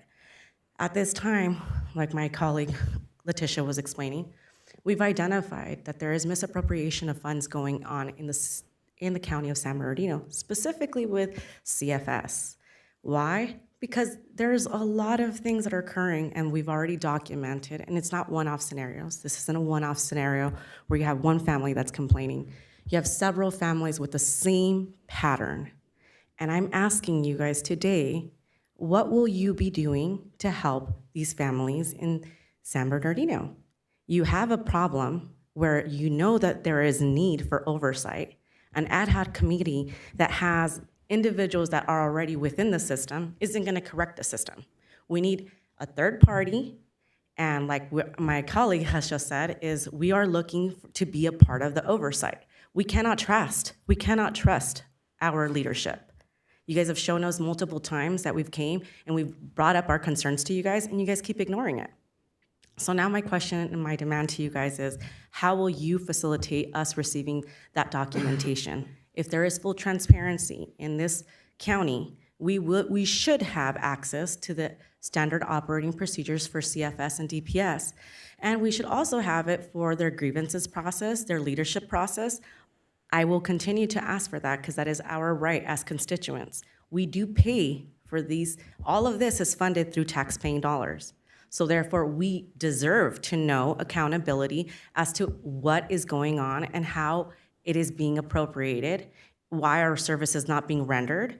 And if we're really gonna get into technical things, we're gonna start looking at fraud and numbers and what else is happening in the county. Right now, we're demanding assistance with child CFS. And we're asking you guys to step in and help out. You know there's corruption. There's an end to this. And it will end with you guys out of your positions of power. We are mobilizing and we are working together to make sure that we're holding our leadership accountable. So we're asking again and again, please work with us. We're trying to collaborate. We're trying to work together cohesively. That's time. Vaughn Kilgore, followed by Carlo. Good morning, members of the board. My name is Vaughn Kilgore, and this is my fourth time I've come before regarding concerns with San Bernardino County Children and Family Services. I am aware that the board has direct oversight of county departments, including CFS, and that these departments are required to follow state regulations, timelines, and verification procedures. I am raising concerns that these procedures are not being applied consistently, which affects families across the county.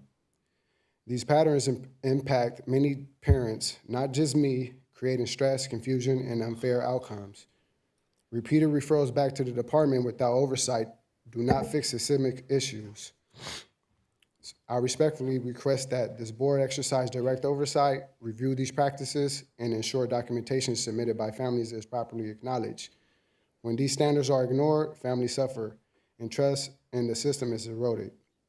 Because this is my fourth time raising these concerns publicly, I want to make it clear that if these issues are not addressed through board oversight, I am prepared to escalate this matter to higher oversight authorities, including the county grand jury and the state auditor, to ensure accountability and fairness. Families deserve a system that is transparent, fair, and fully accountable. And it is the responsibility of this board to ensure these standards are upheld. As a community leader, I am also working to bring people together across San Bernardino County, making sure families are informed and engaged in the civic issues, and people are paying attention. We are encouraging residents to participate, stay informed, and vote, because families deserve leadership that addresses systemic failures and ensures accountability. Our community is affected by these issues, and we are prepared to stand together and speak up when the systems are not working fairly for families. Thank you for your time. Thank you. Carlo, followed by Lucretia Seal, and then Amethyst Yates. Good afternoon, board. It's a pleasure to see all of you again.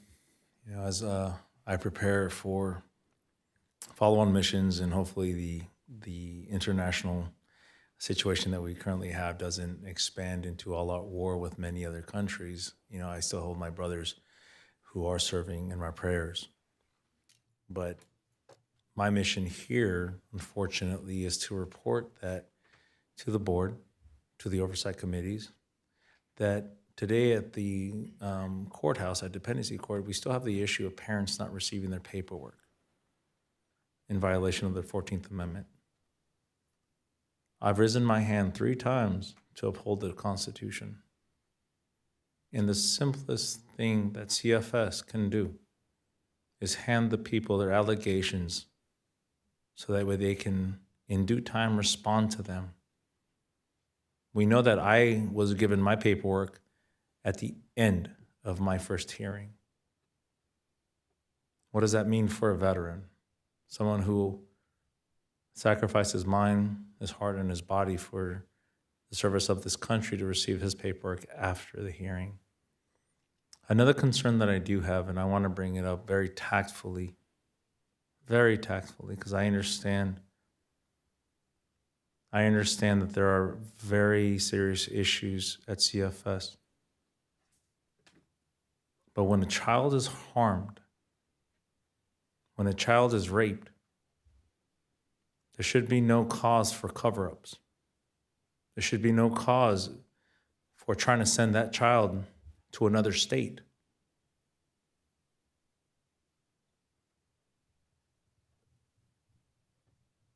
Sending a child to another state, I mean, Colonel, when we're off doing training and whatnot, right? We have to account for every line item and every movement, food. lodging, fuel, transportation. Does CFS have that same practice?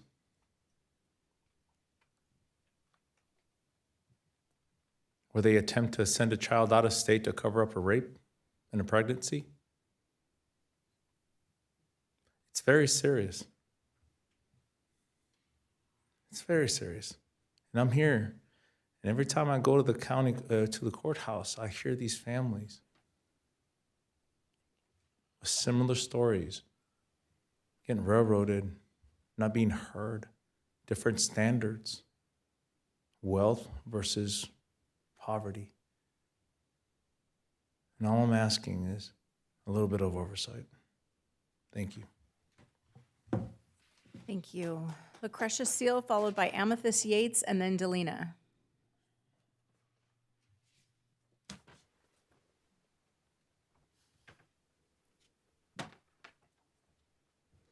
Hello, board members. My name is Krisha Kell.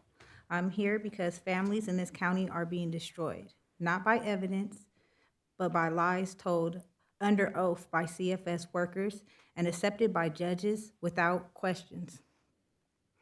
This is perjury. It violates our 14th Amendment right and due process and our constitutional right to family integrity. Families complete every single requirement of their case plan, every class, every program, every service, and are labeled not benefiting from services. That label is used as a weapon to keep children removed from parents who do everything asked of them. This is an This is also an inappropriate use of public funds, taxpayers' money spent on services CFS workers authorize and then dismiss with no evidence and no accountability. Every member of this board has received an email from the SAFE Foundation with a bill. This bill requires mandatory recording of CFS communication with families, every visit, every interview, every removal. When everything is recorded, workers cannot fabricate statements, judges cannot accept lies as truth. This bill protects families, protects children who truly need help, and protects the county from waste and liability. I'm asking each one of you to read it and campaign it. Look at this room. I am not alone. There are several people here today proclaiming the same injustices I am. At this point, this board has to stop calling it an isolated situation and recognize it as the systematic pattern that it is. I am asking for independent oversight, accountability for CFS workers who commit perjury, and your support of the SAFE Foundation bill, and this board has the power to protect families. I am respectfully asking you for you to use it. Thank you. Amethyst Yates, followed by Delina. Good afternoon, Chair and members of the board. Y'all seem like you're falling asleep. Is it boring us talking about our children? Our children that wind up going out into foster care homes, being adopted, then coming back to their parents with stories such as, guess what, Mom? I've been chained to a bed for 8 months, hadn't been able to leave the property. How about those that orchestrate rape of minor children, daughters, sons, torture, abuse? There's a lot more that goes into this. And yeah, it's not every case, but when you're looking at a parent that's going through poverty or some kind of systematic indifference and they're not able to pull themselves up and they just need a little bit of help, and then you remove their children, destroy their lives, and then the children come back because that bond is never gone, that the system says, oh, you don't have a bond no more. Guess what? It's always there. And they come home and they tell their parents these stories. And when you ask them, how come you didn't tell anyone? Oh, we did, but they didn't listen. They quit. How about the 17-year-old that's part of the system, gets pregnant by a man 10 years their senior, and yet that's not statutory rape? Why? Because the system wants to cover that up as well. but there's no assistance for that child with that baby, except for to later on remove the baby. How about those stories? I'm sure nobody here that makes over $100,000 a year has to worry about these issues. But what about those that do have to worry about the issues, that need child care to go to work, and they're unable to? And so CPS comes along, takes the kids, or let's say they do get child care, but it's unsuitable. Okay? So what's the real problem here? Is that we're not happy with how much money they make, or we're not happy with the level of care that they're able to provide, but yet you can reimburse foster care families for other people's children, but you can't help the families that have these children, but yet you're gonna have their poor little minds all screwed up like they're not wanted or loved because the parents can't provide a 5-star education and send them to private schools and all this other stuff that comes along with having a lot of money. You know, if you go to a private hospital right now and have a baby, they're not gonna give you the same standard of care as if you go to a public hospital. And they're going to drug test you and everything else at that public hospital, remove the child. But if you have a lot of money. Thank you. Delina?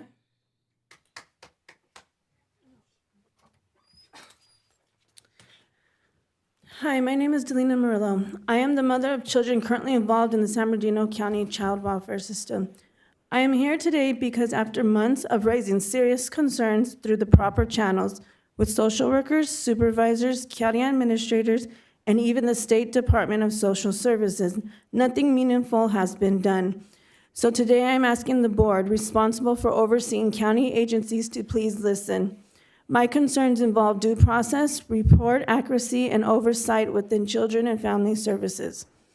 The reports that social workers submit to the court are extremely powerful documents.